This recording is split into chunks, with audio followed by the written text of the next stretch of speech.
ఈ ప్రత్యేకమైన ఈ కృతజ్ఞత కూడికలో వారికి మాత్రమే కాకుండా మనందరూ కూడా మేలుకరంగా ఉండేలా కొన్ని వాక్యాలు మనం విందాం.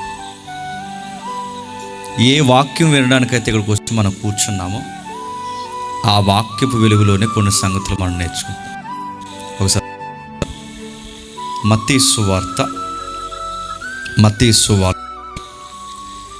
24వ అధ్యాయం, మత్తయి సువార్త 24వ అధ్యాయం 25వ అధ్యాయం 14 వచనం చూడండి.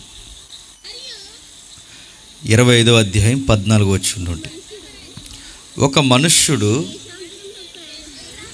దేశాంతరణకు ప్రయాణమై తన దాసులను పిలిచి ఆస్తిని తనకు అప్పగించినట్లుండును. ఒకనికి 5 తలాంతులను, ఒకనికి 2, ఒకనికి 1, ఎవని సామర్థ్యం చొప్పున వానికి ఇచ్చి వెంటనే దేశాంతరం పోయెను. 5 తలాంతులు తీసుకున్నవాడు వెళ్ళి మరి 5 తలాంతులను సంపాదించెను. అలాగుననే 2 తీసుకుని వాడు మరి 2 సంపాదించెను. అయితే 1 తలాంతు తీసుకుని వాడు వెళ్ళి భూమి త్రవ్వి తన యజమాని సొమ్ము దాచిపెట్టెను. బహుకాలమైన తర్వాత ఆ దాసుల యజమానుడు వచ్చి వారి యొద్ద లెక్క చూసుకొనెను. అప్పుడు 5 తలాంతులు తీసుకొనిన వాడు మరి 5 తలాంతులను తెచ్చి అయ్యా నీవు నాకు 5 తలాంతులను అప్పగించితివే, మరి అవియుగాక మరి 5 తలాంతులు సంపాదించుదనని చెప్పెను. అతని యజమానుడు బడ నమ్మకమైన మంచి దాసుడా. ఆగుదాం. ఈ చదివిన వాక్య భాగాలు ఏవైతున్నావో మనకు సుపరిచితమైన వాక్య భాగాలు.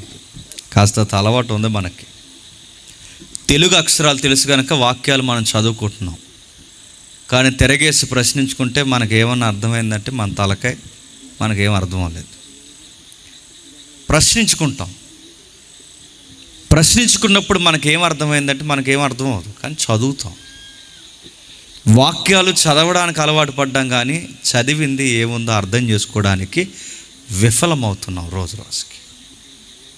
అయితే జరుగుతున్న సందర్భం ఏం రాయబడుతున్న సంగతి పరలోకాన్ని, పరలోక రాజ్యాన్ని, అంటే దేవుని యొక్క సార్వభౌమాధికారాన్ని ఒక పొలంతో పోల్చినట్టుగా లేదా ఒక వ్యక్తికి వరాలు ఇస్తున్నట్టుగా పోలుస్తున్నారు. ఆ పోలికలు ఆయన పోలుస్తూ ఏమంటున్నాడంటే ఒకనికి 5 ఇచ్చాడట, ఒకరికి 2 ఇచ్చాడట, ఒకనికి 1 ఇచ్చాడట. ప్రాబ్లం మీరు గమనించండి. ఆ యజమానుడు ఏవైతే వరాలు, గిఫ్ట్స్ అంటారో లేకపోతే టాలెంట్స్ అంటారో ఏమంటారో అనండి, మొత్తం మీద యజమానుడైన ఆయన అంటే దేవుడు ఇక్కడ సందర్భంలో ఈ దేవుడు ఎవరి సామర్థ్యం చొప్పున వారికి అనుగ్రహించాడట. ఒకడికి 5 ఇచ్చాడట, ఒకడికి 2 ఇచ్చాడట, ఒకటికి 1 ఇచ్చాడట. యజమానుడు దేశాంతరం పోయినప్పుడు పెద్ద ప్రాబ్లం లేదు. యజమానుడు ఊరెళ్ళిపోయి వీళ్ళు తీసుకున్నప్పుడు కూడా పెద్ద ప్రాబ్లం లేదు. ఆయన ఊరి నుంచి వచ్చినప్పుడు కూడా పెద్ద ప్రాబ్లం ఏమీ లేదు. ప్రాబ్లం ఎక్కడొచ్చిందంటే ఇచ్చినప్పుడు కూడా లేదు. ప్రాబ్లం ఎక్కడొచ్చిందంటే పలానా టైంలో మీకు ఇచ్చాను కదరా, ఇచ్చినవి ఏం చేశారా అని తిరిగి అడిగినప్పుడు వచ్చింది ప్రాబ్లం. అంటే ఈ దేవుని యొక్క నేపథ్యం చదువుతుంటే మీకు ఏమర్థమవుతుంది?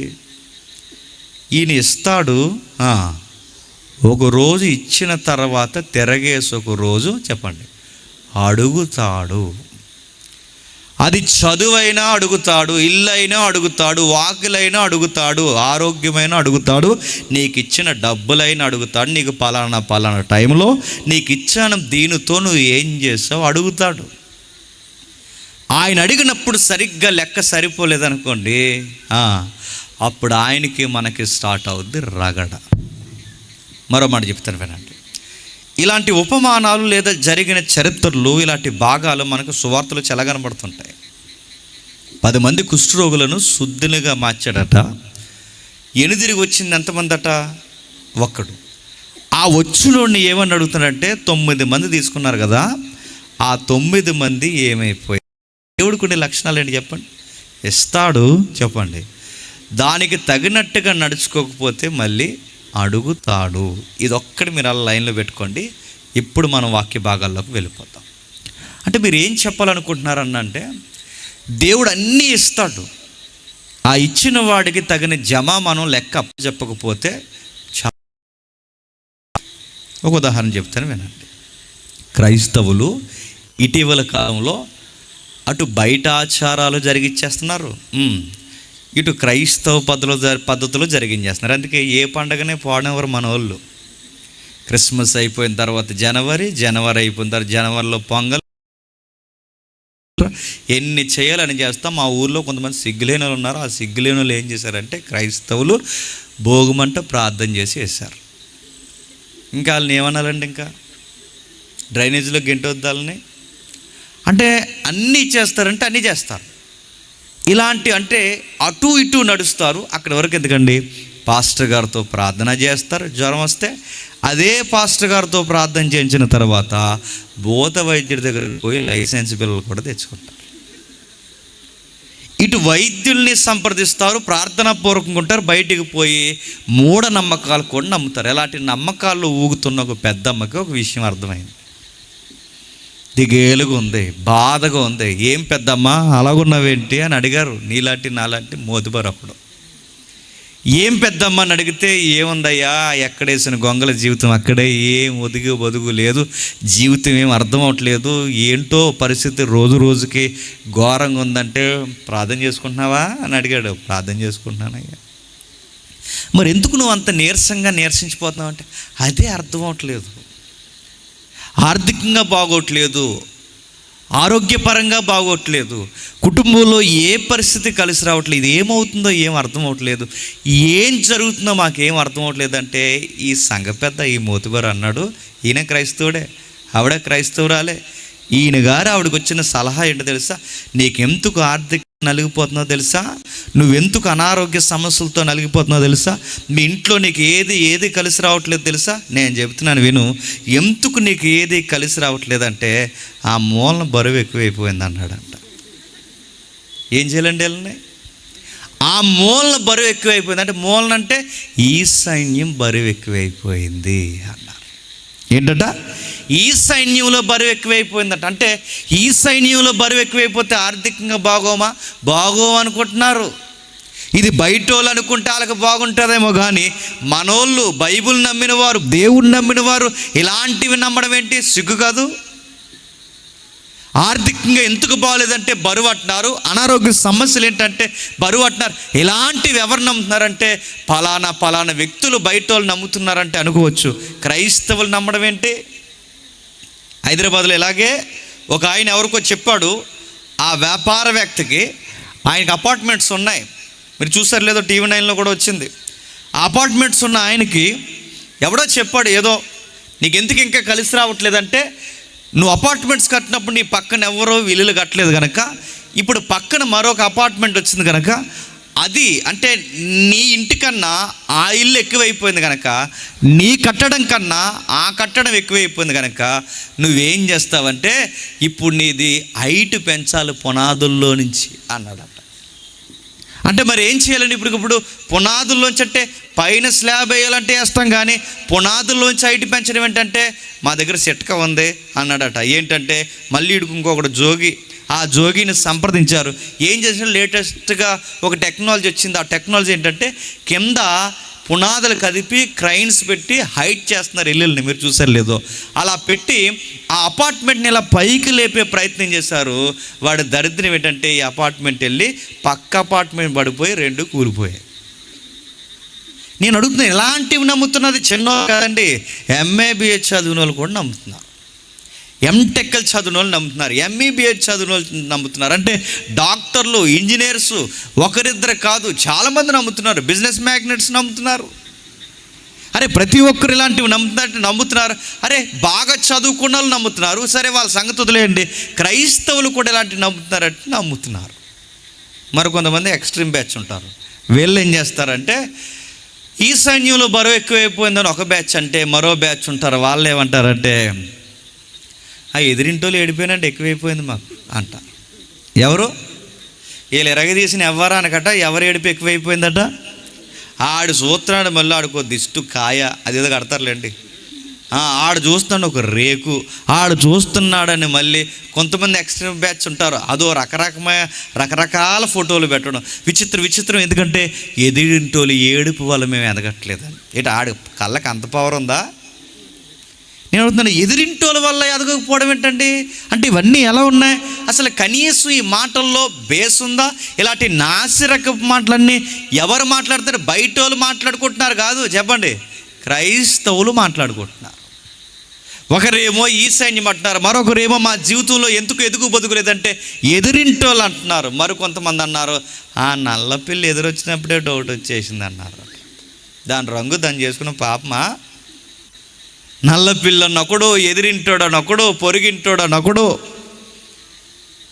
ఈ సైన్యం అనొకడు, రకరకాల విషయాలు ఒకడు, ఇంకా ఎక్స్ట్రీమ్ బ్యాచ్ ఉన్నారు. వీళ్ళేమన్నారంటే వీడి గ్రహం వీడికి వ్యతిరేకంగా అడ్డంగా తిరిగేస్తుందంట.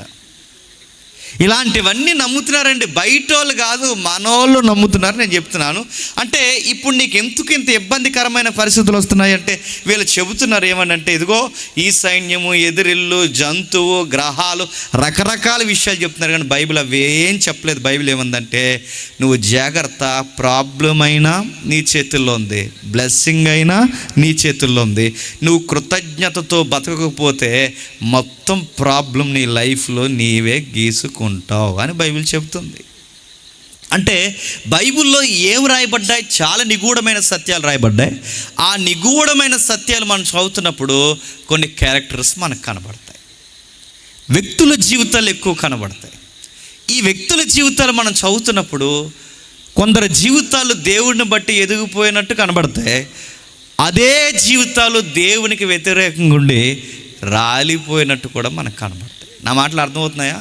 కొంచెం ఏకో ఉందన్న, ఏకో తీసేయండి. ఏ దేవుడిని బట్టి అయితే వాళ్ళు ఎదిగారో అదే దేవుడిని బట్టి వారు సరిగ్గా నిలదొక్కకపోతే పడిపోయారనే లెక్కలు కూడా బైబిల్లో ఉన్నాయి. కొంచెం ఉదాహరణలు అడుగుతాను, కొంత నేను థియరీ చెప్తాను, అదైన తర్వాత నాకు ఆన్సర్ చేయండి. మిమ్మల్ని క్వశ్చన్స్ అడుగుతాను. మొదటగా, దేవుణ్ణి బట్టి ఎదిగిన వారు ఎలా ఎదిగారో మనకు తెలుసు, బైబిల్లో మనం చదువుతుంటే. ప్రాబ్లం ఎదిగిన వారితో కదండి, అదే దేవుని వల్ల మేలులు పొంది పతనం అయిపోయారు చూసారా, అలాంటి వాళ్ళ జీవితాలు చూస్తే మనకు భయం వేయాలి. ఎదిగిన వారు ఎలా ఎదిగారో మనకు కనబడుతుంది. అయితే కొన్ని క్యారెక్టర్స్ పడిపోయాయి. వాళ్ళు ఎందుకు పడిపోయారు? ప్రాబ్లం ఏదో జరిగింది, సమస్య ఏదో ఉత్పన్నమయ్యింది, వాళ్ళ జీవితాల్లో ఏదో సంథింగ్ ఏదో జరిగింది. అవి సూక్ష్మంగా మనం చూడగలిగినప్పుడే విషయాలు మనకు అర్థమవుతాయి. అంటే ఏం చెప్పాలనుకుంటున్నారన్న అంటే, ఇది ఏ కూడిక వెనకాల కృతజ్ఞత కూడిక, లైన్ మర్చిపోకండి. అంటే కృతజ్ఞత వల్ల జీవితం, అంటే కృతజ్ఞత కోల్పోతే, థ్యాంక్స్ గివింగ్ అనేది మనం తెలియచేయకపోతే ఎఫెక్ట్ అవుతామంటే బైబిల్ చరిత్రలో క్యారెక్టర్ చెబుతున్నాయి, ఎఫెక్ట్ అవుతాం. ఉదాహరణకి బైబిల్లో మీరు అలా ఆదికాండం నుంచి ప్రకటన గ్రంథం వరకు చదువుకుంటూ వెళితే కొన్ని విచిత్రమైన వ్యక్తుల జీవితాలు మనకు కనబడతాయి. కానీ ఆ విచిత్రమైన వ్యక్తుల జీవితాల్లో మనకి మెజారిటీగా 3 తీసుకుందాం. ఆ 3 కేస్ స్టడీలు మనం చదివినప్పుడు మనకు భయం వేస్తుంది. ఏమున్నాయి 3 కేస్ స్టడీలు అంటే, ఒకటి, 3 కూడా సూసైడ్ చేసుకున్నారు. ఏం చేసుకున్నారు? సూసైడ్ చేసుకున్నారు. అంటే ఆత్మహత్యలు చేసుకున్నారు. మరలా ఆత్మహత్యలు ఎందుకు చేసుకున్నారు? ఆత్మహత్య ఎందుకు చేసుకున్నారంటే, దేవుడు ఏ దీవెనైతే ఇచ్చాడో ఆ దీవెన వల్లే ఆత్మహత్య చేసుకున్నారు. అటెన్షన్ మళ్ళీ చెప్తున్నాను. అంటే దీవెన వలన ఆత్మహత్యలు చేసుకుంటారా? చేసుకుంటారు. మనం మోకాలు వేస్తే కిరాణా లిస్ట్ తిప్పుతాం. ఏమని? మమ్మల్ని దీవించు ప్రభువా, మా ఆరోగ్యాలు దీవించు ప్రభువా, మా పిల్లలను దీవించు ప్రభువా, మా వ్యాపారాలు దీవించు ప్రభువా, మా రాకపోకలను దీవించు ప్రభువా, అన్నీ దీవించు ప్రభువా. దీవిస్తాడు. దీవించే దేవుడే, దీవించిన దేవుడేం కాదు, దీవిస్తాడు. కానీ ఆ దీవించాలని అడుగుతున్నా చూసావా, షరతులు వర్తిస్తాయి. జాగ్రత్త వ్యవహరించకపోతే దాని వెనకాల చాలా ప్రమాదం ఉంది. ఏం ప్రమాదం ఉంది? శాపము పొంచు కూర్చోంది. ఉదాహరణ చెప్తాను వినండి. 3 ముఖ్యంగా ఈ 3 కేసులు మనం చదువుతున్నప్పుడు ఆ 3 కామన్గా మనకు కనబడతారు, సూసైడ్ చేసుకున్నారు. మొదటిగా బైబిల్లో అలా చదువుకుంటూ వెళ్ళిపోతుంటే ఇశ్రాయేలీలను తెగ కనబడుతుంది, తెలుసు కదా. ఇశ్రాయేల్ అంటే ఎవరంటే ఇంక అంతే సంగతులు, రేపు తూర్పు ఏ పొందో చూడటమే. ఎందుకంటే మనం క్రైస్తవులు, మినిమం బేసిక్స్ అంటారు, అవి మనం బైబిల్ పట్టుకున్నాం కనుక ఇశ్రాయేలీలు, యూదులు, క్రైస్తవులు, ఈ కేటగిరీస్ మనకు తెలియాలి. అంటే ఏంటంటే ఇంకంతే. ఇంకా కాబట్టి ఇశ్రాయేల్ అంటే మనకు తెలుసు కదా. ఇశ్రాయేల్ అంటే ఎందుకన్నా మంచిది, కొంతమంది ప్రశ్నార్థం కనబడుతున్నారు, చెబుతాను వినండి. ఇశ్రాయేల్ అంటే అబ్రహాం తెలుసు కదా, తాగేసి పడిపోతాడు మీ ఊర్లో, ఆయన కాదు, బైబిల్లోకి ఆయన ఉన్నాడు, అబ్రహాం గారు తెలుసు కదా. ఈ అబ్రహాం గారికి ఒక గారాల కొడుకు పుడతాడు, ఎవరు? ఇస్సాక్ గారు. ఈ ఇస్సాక్ గారికి ట్విన్స్ పుడతారు, కవల పిల్లలు. ఆ కవల పిల్లలో కుర్రోడు ఉంటాడు, యాక్టివ్గా, చాలా రాడికల్గా ఉంటుంది, బ్లెస్సింగ్తో ఉంటుంది ఆయన జీవితం. ఆయనే యాకోబు గారు. ఆ యాకోబు గారికి ఏకంగా 12 మంది పుడతారు. ఎంతమంది? 12 మంది. ఆ 12 మందికి పిల్లలు పుడితే ఆ పిల్లలు పెద్ద ఊరైతే, ఆ ఊరు జనాంగం పెరిగి దేశం అయితే, ఆ దేశ జనాభాకి దేవుడు పెట్టిన పేరే ఇశ్రాయేలు. ఇశ్రాయేల్ అనే పేరు ఎలా వచ్చిందంటే, యాకోబు అనే పేరుకి అర్థాలు ఏంటండి? మోసగాడనే మూల పదాలు ఉన్నాయి. ఇప్పుడు ఆ పేరు దేవుడు మార్చాడు. ఇక్కడి నుంచి నువ్వు యాకోబు కాదు, మోసగాడు కాదు, నీ పేరు ఇశ్రాయేలు. ఈయన ఇశ్రాయేల్ అయ్యాడు కనుక ఈయనను బట్టి ఈయనకు పుట్టిన పిల్లలందరూ ఏమయ్యారు? ఇశ్రాయేలీలు అయ్యారు. వీళ్ళ 12 గోత్రాలు. బాగా వినండి. ఇశ్రాయేలీలకి దేవుడే రాజుగా ఉండేవాడు, చక్కగా వాళ్ళు నడిపించేవాడు. అలా నడుస్తున్న టైంలో వీళ్ళకి ఒక పిచ్చి కోరిక వచ్చింది. వాళ్ళు ఏం కావాలనుకున్నారంటే, ఇక నీ పరిపాలన, నీ కింద ఉండడం, నీ మాట వినడం, నీ ధర్మశాస్త్రం పాటించడం, నీ ఆజ్ఞలు, నీ ప్రేమ, ఇదంతా బాగానే ఉంది. కానీ మాకు పొరుగు దేశాలు మేము చూసాం, ప్రజాస్వామ్య వ్యవస్థ నడుస్తుంది, రాజరిక పరిపాలన జరుగుతుంది, ప్రజల్లో నుండి ప్రజలచే ఎంపిక చేయబడిన ప్రజా పరిపాలన మేము ఇరుగు పొరుగు దేశాల్లో చూస్తున్నాం. ప్రాఫిట్ సమూయేల్, నీతో ఒక మాట మేము చెప్పాలనుకుంటున్నాం. సమూయేలు, ప్రవక్త అయిన సమూయేలు, నీకు మాట చెప్పాలనుకుంటున్నా. ఆ మాట ఏంటంటే, ఇతర దేశాలని రాజులు ఎలా అయితే పరిపాలిస్తున్నారో మాకు కూడా రాజు పరిపాలన కావాలి అన్నారు. ఏంటట? మాకు కూడా రాజు పరిపాలన కావాలి. అంటే ఇతర దేశాలని పరిపాలిస్తున్నట్టుగా మాకు, మరి మిమ్మల్ని దేవుడి కదరా పరిపాలిస్తున్నాడంటే, ఏమో మాకు కూడా ఎవరు కావాలంటే దేవుడి పరిపాలన కన్నా చెప్పండి మనిషి పరిపాలన కావాలి. దేవుడు బాధపడ్డాడు, చాలా విషయాలు సమూయేలు ద్వారా చెప్పించాడు. ఇదిగో మీలో మీకు మనుషులు రాజులైతే వాళ్ళ ఇంట్లో ఊడిగించి ఏం చేస్తారు? మీరు వాడు రథాల ముందు పరిగెట్టిస్తాడు, వాడికి స్నానాలు చేయించాలి, భోజనాలు వడ్డించాలి. మీకు వచ్చి మిమ్మల్ని మంచి పరిపాలన చేస్తాడు అనుకోకండి, వాళ్ళ ఇంట్లో మీరు ఊడుగుని చెయ్యాలి. ఇలాంటి పరిపాలన మీకు కావాలా? నా పరిపాలన కింద స్త్రీలైనా పురుషులైనా అందరికీ సమానమైన హక్కులు కల్పించాను దేవుడినైనా నేను. అయినను మీరు ఇలా చేస్తానంటే ఇది మీకు మంచి జరగదు. మీరేమంటాడని ఈ పాలిటిక్స్, ఈ రాజనీతిని ఆ సమూయేలు ద్వారా ఆ ఇశ్రాయేలు ప్రజలకు వినిపిస్తే మొత్తం వినేలా అన్నారు, మాకు రాజు కావాలన్నారు. సమూయేలుతో దేవుడు అన్నాడు, ఇంకా వాళ్ళు ఏడుసారు సమూయేలు, వాళ్ళకు రాజునిచ్చాయి. ఎవరిని ఇవ్వను ప్రభు అంటే, ఇలా రా, ఒక కుర్రోడు గాడిదలు తప్పిపోయాని తిరుగుతున్నాడు. ఎవరు ఆ కుర్రోడు? వాళ్ళ నాన్నగారి గాడిదలు తప్పిపోయాని తిరుగుతున్నాడు. చరిత్ర తెలుసు కదండి. వాళ్ళ నాన్నగారి గాడిదలు తప్పిపోయాని తిరుగుతున్నాడు. ఆ కుర్రోడు అటు ఇటు తిరుగుతున్నాడు. ఆ కుర్రోడిని ఆశీర్వదించు. ఎవరు ఆ కుర్రోడు అంటే, ఇశ్రాయేలు మొట్టమొదటి రాజు ఎవరండి? ఏంటి బైబిల్ జీకే క్వశ్చన్స్ అంటారు వీటిని, చెప్పాలి. ఇశ్రాయేలు మొట్టమొదటి రాజు ఎవరు? సౌలు. ఈ సౌలుని దేవుడు ఆశీర్వదించాడు.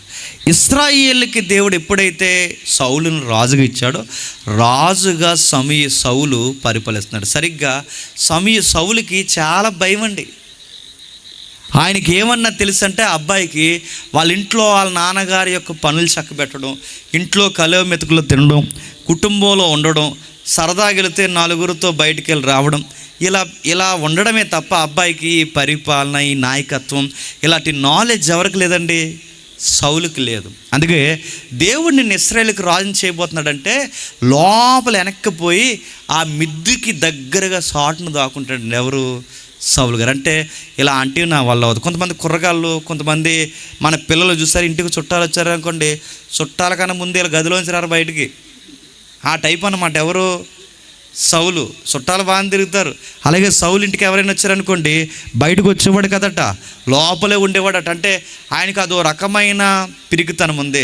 ఎవరైనా ఇంటికి వస్తే అంత కంఫర్ట్ ఫీల్ అవ్వడు అన్నమాట. అలాంటి పిరికైన చూడ్డానికేమో చాలా ఇటు ఉంటాడట, చూడ్డానికి మంచి ఫిట్గా భుజబలం కలిగి ఉంటాడట, అంత బాగున్నాడు. ఏ ఇశ్రాయేలు పౌరుడైనా సౌలుకి భుజాల దగ్గరకు వస్తాడంట. అంటే చూడ్డానికి బాగున్నాడు కానీ ఏ ధైర్యం లేదు, గుండె ధైర్యం లేదు. అలాంటి పిరుకోడిని దేవుడు రాజుని చేశాడు. మొత్తం మీద రాజుని చేస్తే తినడం రానోడికి తినడం నేర్పిస్తే వీడి తినడం మొదలెట్టాక అందరి చేతులు నరికేసాడట. అలా ధైర్యడు ఎవరు? సౌలు. ఎలా అంటే అసలు ఇతనికి పరిపాలన అంటేనే తెలియదు, రాజనీతి అంటేనే తెలియదు. అలాంటి ఆయన సరిగ్గా 2 సంవత్సరాలు పరిపాలించే సమయానికి, బాగా వినాలి, ప్రశ్న అడుగుతాను మీకు, మాకు తెలుసులే అన్నాడు చూడకండి, ప్రశ్న అడుగుతాను బాగా వినండి. అయితే ఈయన సరిగ్గా 2 సంవత్సరాలు పరిపాలించిన తర్వాత అంతా బాగుంది, పరిపాలన బాగుంది అన్నప్పుడు అపోజిషన్ పిలుపునిచ్చారు. ఇశ్రాయేలుకి బద్ధశత్రులైన అపోజిషన్ ఎవరు? ఫిలిస్తీన్లు. ఎవరు? ఫిలిస్తీన్లు. వాళ్ళు వచ్చారు టీముగా, యుద్ధ రంగంలోకి దిగిపోయారు. ఇశ్రాయేలుకి భూభాగం బార్డర్కి దగ్గరకు వచ్చాక మాట అన్నారు. అలా ఇశ్రాయేలుకి పిలుపునిచ్చి, ఏయ్ మీ దేశాన్ని మేము ఆక్యుపై చేయాలనుకుంటున్నాం, మర్యాదగా మీరు లొంగిపోతే సరే సరే, లేదా యుద్ధం చేసి మీరా మేమా తేల్చేసుకున్నా సరే సరే. ఎందుకంటే ఫిలిస్తీన్లు కానీ మిగిలిన వారికి పొరుగు దేశాల మీద వాళ్ళ దండయాత్ర చేయాలనే పిచ్చెక్కి వాళ్ళకి, పైగా వాళ్ళ వనరులు లాగేసుకోవాలి. ఇశ్రాయేలు ఉంటున్న భూభాగంలో దిగుబడి ఎక్కువ. ఎందుకంటే దేవుడు దీవించాడుగా. ఎంత దీవించాడంటే ఒక ద్రాక్షగలు ఎంతమంది మోస్తున్నారట? 2 మోస్తున్నారు. ఈ రోజుకి ఇజ్రాయెల్ దేశంలోనండి, మీరు అక్కడికి వెళ్ళిన తర్వాత వంకాయ పొట్లకాయలో ఉంటుందండి. మీరు కావాలంటే ఇజ్రాయెల్ దేశంలో ఎవరిని ఉంటే అడగండి, ఒక వంకాయ 6 రోజులు వండుకోవచ్చు, అంత పొడవు ఉంటుంది. అంత దిగుబడి. అంటే అంత సారవంతమైన నేల గనక పొరుగు జాతి ప్రజలందరికీ ఎవరి మీద కన్నాడింది? ఇశ్రాయేలు మీద. ఇప్పుడు మనం కూడా ఏదైతే మీ వెస్ట్ గోదావరిగా, మన వెస్ట్ గోదావరిలో విచిత్రమైన పంట దిగుబడి బాగా ఎక్కువ వచ్చింది అనుకోండి, అన్ని రాష్ట్రాలు ఎవరి వైపు చూస్తాయి తెలుసా? మన రైస్ బౌల్ వెస్ట్ గోదావరి వైపు చూస్తాయి. ఎందుకంటే దిగుబడి బాగా వస్తుంది. ఏం చేస్తున్నారు ఇప్పుడు? ఐక్యరాజ్య సమితి ఈరోజు పార్లమెంటరీ ప్రజాస్వామ్యం వస్తుంది కనుక ఎవడి మీదకి ఎవడికి యుద్ధాలు రావట్లేదు, కానీ ముఖ్యంగా మన దగ్గర. కానీ పూర్వకాలం పోతే జాతుల మీద జాతులు ఏం చేసేవి? దండయాత్ర చేసేవి. ఎందుకు? వాళ్ళ ధాన్యాలు లాక్కునేవారు, వాళ్ళ యొక్క మానాన్ని లాక్కునేవారు, వాళ్ళ దగ్గర ఉన్న సంపద అంతా లాక్కునేవారు. మన పుక్కిటి పురాణం కూడా ఇవే కదా, అదేగా చెప్తున్నాయి. గడ్డి భూముల కోసం యుద్ధాలు జరిగాయని చెప్తున్నాయిగా మన సోషలంతా. ఇలాంటిదంతా జరిగేది. ఇవి జరుగుతున్న విషయాల్లో ఆ ఫిలిస్తీన్లు ఏమన్నారంటే, మీరు వస్తారా రారా అని అడిగారు. ఇశ్రాయేలు యుద్ధమనే వెళ్ళిపోయారు. ఇశ్రాయేలు యుద్ధమనే బయలుదేరి వెళ్ళి రణరంగంలో తెస్టేశారు. యుద్ధం ఆ రోజుల్లో ఒక నీతి ఉండేది, పగటి వేళ జరుగుతుంది, రాత్రి వేళ రెస్ట్ తీసుకుంటారు. ఈ పగలు రాత్రి రెస్ట్ తీసుకోవడానికి గుడారాలు వేస్తారు, తెలుసు కదా, గుడారాలు, బ్యారక్స్ అంటారు వాటిని. ఆ గుడారాలు వేసినప్పుడు ఈ గుడారాల్లోంచి ఒక్కడ బయటికి రావట్లేదంటండి. ఎవరితో యుద్ధం చేయడానికి? ఫిలిస్తీన్లతో యుద్ధం చేయడానికి. ఎందుకు యుద్ధం చేయడానికి రావట్లేదంటే, ఒకడు పొడవగా ఉన్నాడు, చాలా హైట్ ఉన్నాడు. సౌలే పొడవడుకుంటే సౌలు కన్నా పొడవున్నాడు వీడు, తాళ్ళలాగా. ఆడెవడు? ఆడి పేరు గొలియాతు. ఆడన్నాడు, రేయ్ మీ అందరు రావడం, మేమందరు రావడం టైం వేస్ట్ కార్యక్రమం. మా టీం నుంచి WF నేను ఒక్కడిని వస్తున్నాను, పెహలవాన్. మీ నుంచి ఎవడైనా ఉంటే ఒక్కడు రండి. రాజు వస్తాడో, రాజు సపోర్ట్ చేసిన సైనికుడు వస్తాడో, ఎవడొస్తాడో తెలుసుకోండి అని 40 రోజులు సవాల్ చేశాడంట. ఆడి పేరు గొలియాత్. అందరూ చెబుతున్నారు, ఆడు మాట వింటేనే భయం వేస్తుంది, ఆడిని చూస్తేనే భయం వేస్తుంది. ఆడి ఈటంట 2 మోస్తానంట. ఆ మనిషి ఎలా ఉన్నాడు చూడండి, తాళ్ళలా ఉన్నాడండి. ఆయన చూస్తే భయం వేస్తుంది. ఎవరికి వాళ్ళే నువ్వెళ్ళరా అని తోసుకుని అందరూ ఎక్కడ దాక్కున్నారు తెలుసా? గుడారాల్లో దాక్కున్నారు. ఎల్రా అంటే ఒక్కడ వెళ్ళట్లా. అందరూ కబుర్లు చెప్పిన వాళ్ళు వీళ్ళందరూ టౌన్లో, అంటే సిటీలో వాళ్ళ ఇంటి దగ్గర ఏం చెప్పొచ్చుంటారు చెప్పిన, వీళ్ళ ఆడవాళ్ళకి యుద్ధానికి వెళ్తున్నాం అని చెప్పారు. ఏమని? యుద్ధానికి వెళ్తున్నాం. ఇప్పుడు వీళ్ళు యుద్ధానికి వెళ్తున్నాను బిల్డప్ ఇస్తే, వీళ్ళు ఇరుగు పొరుగు వాళ్ళకి, వాళ్ళ యజమానుల కోసం ఏం చెప్తారు? మా ఆయన ఎక్కడికి వెళ్ళాడు తెలుసా? ఎక్కడికి వెళ్ళాడు? యుద్ధానికి వెళ్ళాడు, కత్తెట్టుకుని వెళ్ళాడు అని చెప్తారు. మా ఆయన యుద్ధానికి వెళ్ళాడు, మా వారు యుద్ధానికి వెళ్ళాడు, మా నాన్న యుద్ధానికి వెళ్ళాడు, మా బావ యుద్ధానికి వెళ్ళాడంటే ఈ యుద్ధ వీరులు ఇశ్రాయేలు వచ్చి ఎరగదీసింది ఏమీ లేదు. గుడారాల్లో దాక్కుని కిటికీలోని చూసి ఈడు ఎంత పొడవు ఉన్నాడట్రా అని చెప్పుకున్నారట. ఎవడు కూర్చి? గొలియాతు గాడు కూర్చి. ఈయన చూస్తే భయం వేస్తుంది. రాజే భయపడిపోయాడు. అప్పటికి రాజు ఎవరు మర్చిపోవద్దు, సౌలు. సౌలు అన్నాడట, ఈడు ఇలాగున్నాడేంటి? ఆయన చూస్తే భయం వేస్తుంది. ఆడు కత్తి ఏకంగా ఇద్దరు మోసేలా ఉన్నారు, ఆడు ఈటి ఇద్దరు మోస్తున్నారు, వాడు డాల్ ఇద్దరు మోస్తున్నారు. అంటే ఆడ ఐటి కానీ, ఆడి భుజబలం కానీ, ఆడి పవర్ కానీ, ఆడ మాట తీరు కానీ, వాడి మీద వాడుకున్న కాన్ఫిడెన్స్ చూస్తుంటే వీళ్ళకి చాలా భయం వేసిపోయింది. రండ్రా అంటే అక్కడ రావట్లేదు. ఒకడినొకడు ముందుకు దోచుకుంటే నాకు తెలిసి అక్కడ ఆ డైలాగులు లేవు, కానీ ఉంటే ఇలా ఉంటాయేమో వాళ్ళు ఇలా చెప్పుకుంటున్నారు. అంటే నేను వెళ్దాం అనుకున్నాను కానీ మొన్నే పెళ్ళి అయింది అన్నాడంట. సరదా చెప్తున్నాను. నేనే వెళ్దాం అనుకున్నాను కానీ మా నాన్నకి బిజినెస్ లాస్ అయిపోతుంది, నేను ఒక్కడనే చూసుకోవాలి. ఇలాంటివి కథలు, ఉపమానాలు, సువార్తలు ఉన్నాయిగా.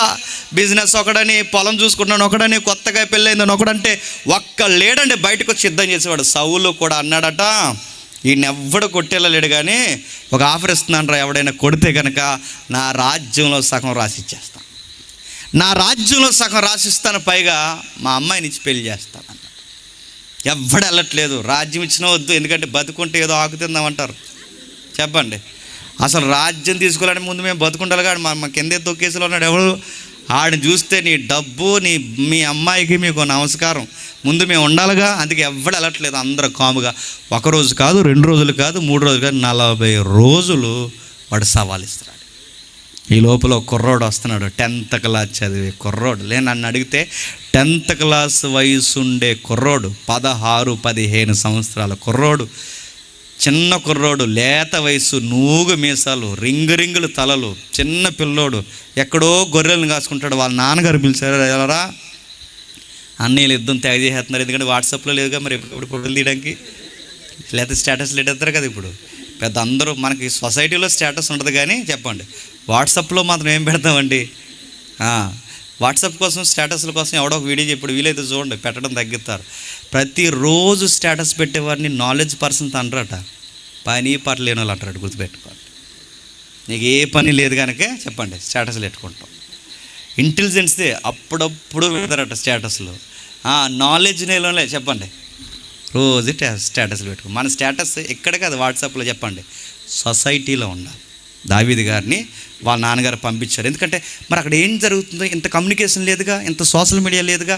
వాళ్ళందరూ యుద్ధం చేస్తున్నారు అనుకుంటున్నారు. బాబు నాన్న అన్నీళ్ళు తెగ ఎరగ తీసేస్తున్నారు, నువ్వు కొంచెం ప్రోటీన్ ఫుడ్ పట్టుకెళ్ళాలి వాళ్ళకి. ప్రోటీన్ ఫుడ్ ఏంటంటే జున్నుగడ్డలు, కొంచెం ఫ్రై పీసులు ఏవైతే ఉన్నావో ఇవన్నీ అన్నయ్యలకు పట్టుకెళ్ళరని క్యారేజీల్లో పెట్టించారు. ఎవరికి? దావీదు గారికి. ఈ క్యారేజీలు పట్టుకుని దావీదు గారు వెళ్తుంటే, సరిగ్గా వెళ్తున్నప్పుడు సరిగ్గా రణరంగం ఉంటుంది కదండి, ఆ గ్రౌండ్లోకి వెళుతున్నప్పుడు, ఆ బ్యాటిల్ గ్రౌండ్కి వెళుతున్నప్పుడు డైలాగులు వినబడుతున్నాయి. ఆ డైలాగ్ ఏంటంటే, ఇశ్రాయేల్లో ఎవరు లేడరా అని అడిగారు. ఒక్కళ్ళు లేడా అని అడుగుతున్నాడు. వీళ్ళందరూ వినలేనట్టున్నారు. ఈ మాటలు ఎవరన్నారంటే ఈ కుర్రోడు అన్నాడు. ఈ కుర్రోడు విని పక్కన వాళ్ళని అడిగారు, సార్ వాడు ఏదో అంటున్నాడు సార్, ఏంటి సార్ అని అడిగితే అప్పుడు అన్నాడు, మేము వినలేదు, నువ్వు కూడా ఏం కొన్ని వినకూడదురా అన్నారు. అది అర్థమయ్యేలా చెప్తున్నాను. మేమేం వినట్లేదు, నువ్వేం వినకు. అయినా మీ నాన్నగారు ఎందుకు పంపించారు? క్యారేజీలు ఇమ్మనగా క్యారేజీలు ఇచ్చే అంటే, లేదు సార్ వాడు ఏదో అంటున్నాడు. వాడెవడంటే సున్నతి లేనాడు, మనల్ని ఏదో అంటున్నాడు. మన దేవుడు ఎక్కడా, మన ప్రజలు ఎక్కడా? వాడు పెద్ద పెహలవాన్ అయితే ఏంటి, గాలోడు వాడేటి మనల్ని అనేది? ఊపిరిచ్చింది ఆయన, జీవం ఇచ్చింది ఆయన, సైన్యములకు అధిపతి యెహోవా ఆయన ప్రజలైన మనం వాడు ఎత్తుంటే ఏంటి, వాడి బరువు ఉంటే ఏంటి, వాడికి బలం ఉంటే ఏంటి, వాడు అధికారం అయితే ఏంటి? మనం దేవుడి ప్రజలు అయితే వెళ్దాం సార్ నేను వెళ్తాను. ఏమంటారంటే నువ్వు ఆగరా అన్నారట. ఏదో చూసిరమ్మంటే కాల్చి వచ్చేలా ఉన్న పెట్టి క్యారేజీలు ఇచ్చి వెళ్ళిపో, మేము వెళ్ళలేక మాకు యుద్ధం అయిపోతుంది, మేము సైనికులు, ఎంత ఉందంటే లేదు ఎత్తిన వెళ్తా అన్నాడు. మొత్తం మీద అన్నయ్య దగ్గర తీసుకురు. బాబు మీ తమ్ముడు అంటే అస్సలు ఆగుతలేదు, దూకేసేలా ఉన్నాడు, ఇడితో పోద్దా, ఆడ ఎగిరేసి మన గుడాల మీదకి వచ్చేస్తే మనం అందరం ఏమైపోతాం. ఏదో 4 రోజులు అలాగే నోరు మూసుకుని ఇంటికి పోదాం అనుకుంటే మీ వాడు ఇంటికి వచ్చి, మీ వాడు మొత్తం మీద పైకి తీసుకొచ్చి ఇలా ఉన్నాడు, మీ వాడు తెగుకు ఎత్తున్నాడు. వాళ్ళు పెద్దనే తీసుకొచ్చి చెడమాట తిట్టించేశారు దావీదు గారిని. దావీదు గారు మౌనంగా ఉన్నారు. ఎందుకంటే మరి అన్నయ్య కదా, బయటోడైతే తేలుతుడు, అన్నయ్య కదా ఏం అనలేదు, సరే మౌనంగా ఉన్నాడు. అంతా అయిపోయిన తర్వాత మళ్ళీ అడిగాడు దావీదు గారు, ఇదంతా కాదు సార్, అసలు రాజుగారి స్టాండింగ్ ఏంటి ఈ విషయంలో అన్నారు. రాజుగారి స్టాండింగ్ ఏంటంటే సగం ఆస్తి రాసిస్తాడట, వాళ్ళ అమ్మాయిని కూడా పెళ్లి చేస్తాడు. అదే స్టాండింగ్లో ఉండమని చెప్పండి. నేను వెళ్తాను అంటే, సరే ఏదో కుర్రాడండి ఊగేస్తున్నాడండి అస్సలు ఆగనంటున్నాడు అంటే, ఎవరు ఆ కుర్రోడు అంటే, చాలా రింగులు తల వేసుకుని వాళ్ళ అన్నయ్యలకి ఏదో క్యారేజ్ ఇస్తాడండి, దావీద్ అంటే పేరు. ఆ ఎస్ఐ గారి యొక్క చిన్న లాస్ట్ అబ్బాయి అంటే, ఇది ఇలా తీసుకురండి, తీసుకొచ్చారా నువ్వు వెళ్తావంటే, ఎస్ సార్ నేను వెళ్తానన్నా. నువ్వెళ్ళడవేట్రా, వాడు చూస్తే అంత హైట్ ఉన్నాడు, ఎలా ఉన్నాడు, వాడి మీదకు నువ్వెలా వెళ్తావయ్యానంటే, సార్ మనకు ఒక ప్రొఫైల్ ఉంది చెప్పమంటారా అన్నట్టు. ఏం ప్రొఫైల్ ఉంది? నా కేసు రికార్డ్స్ తిరిగేస్తే సార్ అద్దరిపోతారు, చెప్పమంటారు కేసు స్టడీ అన్నారు. ఏముందని అడిగితే, ఒకరోజు నేను గొర్రెలు మేపుతున్నాను సార్, మేపితే సింహం వచ్చింది సార్, వస్తే పారిపోయావా, పరిగెట్టించాను సార్ సింహాన్ని అన్నాడు. సింహాన్ని అడుగుతున్నాను, సింహం మనిషిని పరిగెట్టిస్తుందా, మనిషి సింహాన్ని పరిగెట్టిస్తాడండి? నా స్టోరీలో క్వైట్ ఆపోజిట్ సార్ అని చెప్పాడు. సింహం నన్ను పరిగెట్టించడం కాదు సార్, నేనే సింహాన్ని పరిగెట్టించడం ఏంటంటే, అది నా మందలోకి వచ్చి నాకు ప్రాణమైన నా గొర్రె పిల్లని ఎత్తుకుపోతే చూస్తూ ఊరుకుంటానా? ఎగపడ్డాను, సింహం గడ్డం పట్టుకున్నాను, తిరగేసి కొట్టేశాను sir, that is my profile అన్నాడు. నిజమా అన్నాడు. నిజమే సార్. సరే ఆగిపోకండి, ఇంకోటి ఉంది కేస్ 2 అన్నాడు. కేస్ 2 ఏంట్రా? ఒకరోజు ఎలుగుబంటి కూడా వచ్చింది సార్. అప్పుడు ఏం చేసావు? ఊపిరి బిగించి పడుకున్నావా? మన టెక్స్ట్ బుక్లో అది కదా ఉంది. మన టెక్స్ట్ బుక్లో ఏముంటుందంటే, ఎలుగుబంటి వస్తేనట చెట్టు ఎక్కడ రాకపోతే ఏం చేయాలట, అలా బిగించుకుని పడుకుంటే ఎలుగుబంటి మన దగ్గరకు వచ్చి పాపం బిడ్డ చచ్చిపోయాడు ఎందుకులే ఇంకేమన్నా వెళ్ళిపో అలా చెప్పిందా నీకు? అలాగని చేశారు కనుక అదో పిచ్చిదే. ఎలుగుబంటి జంతువులో పిచ్చిది ఏదైనా ఉందంటే ఎలుగుబంటే, గుర్తుపెట్టుకోండి. ఎలుగుబంటికున్న లక్షణం ఏంటి చెప్పినా, అన్నిటికన్నా భయంకరమైన లక్షణం ఎలుగుబంటుకుంటుంది. అది పిరిగిదది, అది అంటే పారిపో దాంట్లో ఆ పిరుగుతనంలో అది ఏం చేస్తుందంటే, ఆబ్జెక్ట్ ఎవరున్నా వాళ్ళు రెక్కేస్తుంది, గీరేస్తుంది. దాన్ని ఎలా చంపుతుంది అంటే, ఒకేసారి అది ఎలా చెప్తుంది, ఇలా గీరేసి బరువంతా మీద పడేసి ఇష్టం వచ్చినట్టు ఇసిరేస్తుంటుంది, బరువేసి ఇలా నొక్కేస్తుంది. దాని గుణం అది. ఎలుగుబంటి చాలా ప్రమాదకరం, ఎందుకంటే పిరికిదే. ఆ పిరిగి దాంతోనే ప్రమాదం. ఎప్పుడు గుర్తుపెట్టుకోండి, ధైర్యవంతుడితో అయినా యుద్ధం చేయవచ్చేమో కానీ పిరుగుడితో చేయకూడదు. ఎందుకు చెప్పినా, ఆ పిరుగు కూడా అతిపెద్ద ప్రమాదం. ఆ పిరుగుతనంలో ఏదో చేస్తాడు మనం, అదేడు చేస్తాడు. పిరుగులే ప్రమాదం. అందుకే చూడండి, ఈతలో మునిగిపోతున్న వారి దగ్గరికి వెళ్ళండి, మునిగిపోతున్నవాడి దగ్గరికి వెళ్ళండి, ఆడ భయంలో ముందు రక్షించడానికి వెళ్ళిన నీడు చంపేస్తాడు, ముందు ఆడొక్కడే పోతాడా. పిరుగులతో ప్రమాదం. జంతువులో పిరిగిది ఎలుగుబంటి. అలాంటి ఎలుగుబంటి మీదకి వస్తే ఏం చేస్తావు? ఊపిరి బిగించడం కాదు సార్, దాన్ని కూడా గడ్డం మెలేసి కిందేసి కూడా ఎలుగుబంటిని చంపేయడం ఏంట్రా, సింహాన్ని చంపేయడం అంటే, ఎస్ సార్ చంపేశాను సార్. ఎలా? నీ ఎనర్జీ ఏంటి? ఎలా చంపేసామంటే, my energy boost is my secret అనలేదు, మరి గాడ్ ఈజ్ మై ఎనర్జీ అని చెప్పాడు. దేవుడైన బలము, దేవుడైన శక్తి సార్. ఈ 2 ప్రొఫైల్ మీకు అర్థమైతే నన్ను వదిలేయండి. వాడికి చెప్తున్నాను, వాడిని కొట్టి వస్తాను, నేను దేవుని పక్షాన మాటిస్తున్నాను, నేను వెళ్తాను సార్ అంటే, అబ్బాయి చాలా కేసెస్ అవుతుంటే మామూలుగా లేవు, ఈ అబ్బాయిని వదిలేయండి అన్నాడు సౌలు. ఎలా వదిలేస్తారు? యుద్ధ కవచాలు తొలగించారు, అన్ని తొలగించారు. సౌలు ఏమేమి తిత్తుంటాడు, దావీదేమో ఎదుగు ఈ కుర్రోడు కదా ఎంత ఉంటాడు, ఆయన బాడీ సైజు వేరు, ఈయన బాడీ సార్ మాకు సైజులు సెట్ అవ్వలేదు సార్, అయినా ఇవన్నీ నాకు వాడికిలో, నేను సింహాన్ని ఎలాగైతే కొట్టానో అదే స్టైల్లో కొట్టేస్తాను, నన్ను వదిలేయండి, నన్ను ఫ్రీగా వదలంటే నేను వెళ్తాను, కొడతాను. కొట్టేశాడు 5 రాళ్ళు. ఈ స్టోరీ అంతా మీకు తెలుసు. 5 రాళ్ళు తీశాడు, కొట్టేశాడు. ఆ కొట్టిన తర్వాత ఆడి కత్తి తీసి వాడి తలే నరికేశాడు. ఎక్కడవరకు స్టోరీ తెలుసుగా. వాడితో ఆడి కత్తి తీసి వాడి యొక్క తలే నరికేసిన తర్వాత ఆ తీసుకొని, బాగా వినండి, జెరూసలేం సిటీలోకి వస్తున్నారట. అంటే యెరూషలేం పట్టణంలోకి వస్తున్నప్పుడు మీరు చూడండి, ఒకసారి వినండి. ఆ యెరూషలేం పట్టణంలోకి వస్తున్నప్పుడు ఆ తలకాయ కత్తి పట్టుకుని వస్తున్నప్పుడు సీన్ ఎలా ఉంటుందో ఒకసారి ఊహించుకోండి.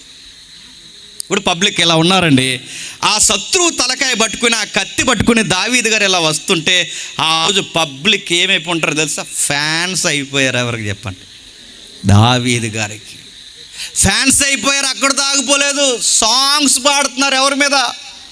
దావీదు గారి మీద. ఏమని? కొత్త లైన్స్ అప్పుడే రాశారో ఏంటో తెలియదు కానీ లైన్స్ అదిరిపోయి ఆ లైన్స్ ఇలా రాశారు, లిరిక్స్ ఎర్రగొట్టారు. ఆ లిరిక్స్ ఇలా ఉన్నాయి. ఏమని తెలుసు? ఇదిగో, దావీదుకి 10,000 సౌలుకి 1000. ఇది పాట.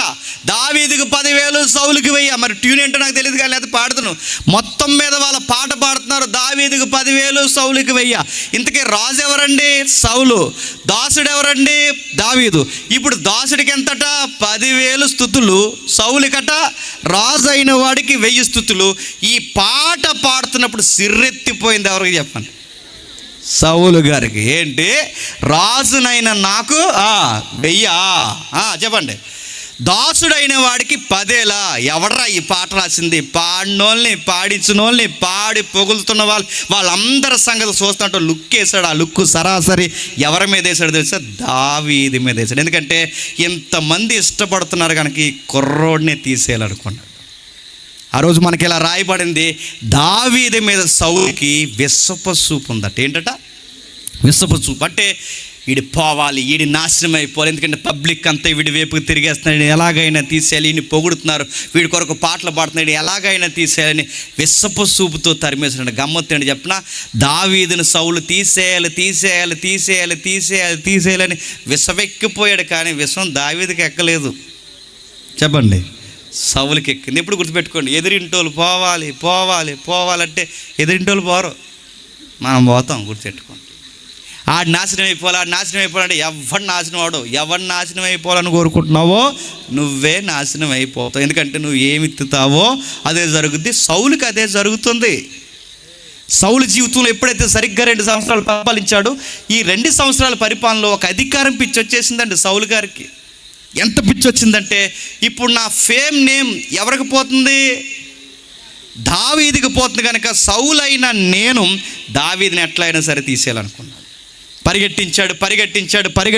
దావీదు దొరకలేదు. పరిగెట్టించాడు. దావీదు గారు అట్నుంచి ఒక ఆన్సర్ పంపారు, అయ్యా మిమ్మల్ని ఎప్పుడో వేసేద్దునో ఒక విషయం మీద నేను ఆగిపోయాను అన్నాడు. మిమ్మల్ని ఎప్పుడో తీసేద్దును, మిమ్మల్ని చక్కబెట్టేయాలనుకున్నాను, కానీ ఎందుకో విషయం మీద ఆగిపోయానంటే, మీరు కూడా దేవుని సేవకులన్న ఒక్క పాయింట్ మీద నేను వదిలేస్తున్నాను. లేదంటే మీరు వెనకాల ఒకసారి మీ క్లాత్ చూసుకోండి. క్లాత్ మీరు సంకాని వర్తకానికి వచ్చారుగా, సంకాని వర్తకం అంటే ఏంటని అడగండి. సంఘాని వర్తన అంటే మన తెలుగు ఇంగ్లీష్ రాను పుట్టాం ఇప్పుడు మనం ఈ జనరేషన్. సంఘాని వర్తన అంటే వాష్రూమ్కి వెళ్తారుగా, అది కాలకృత్యాలు అంటే ఏంటంటే అంతే సంగతులు, ఇంకా ప్రాక్టికల్స్ ఉండవు.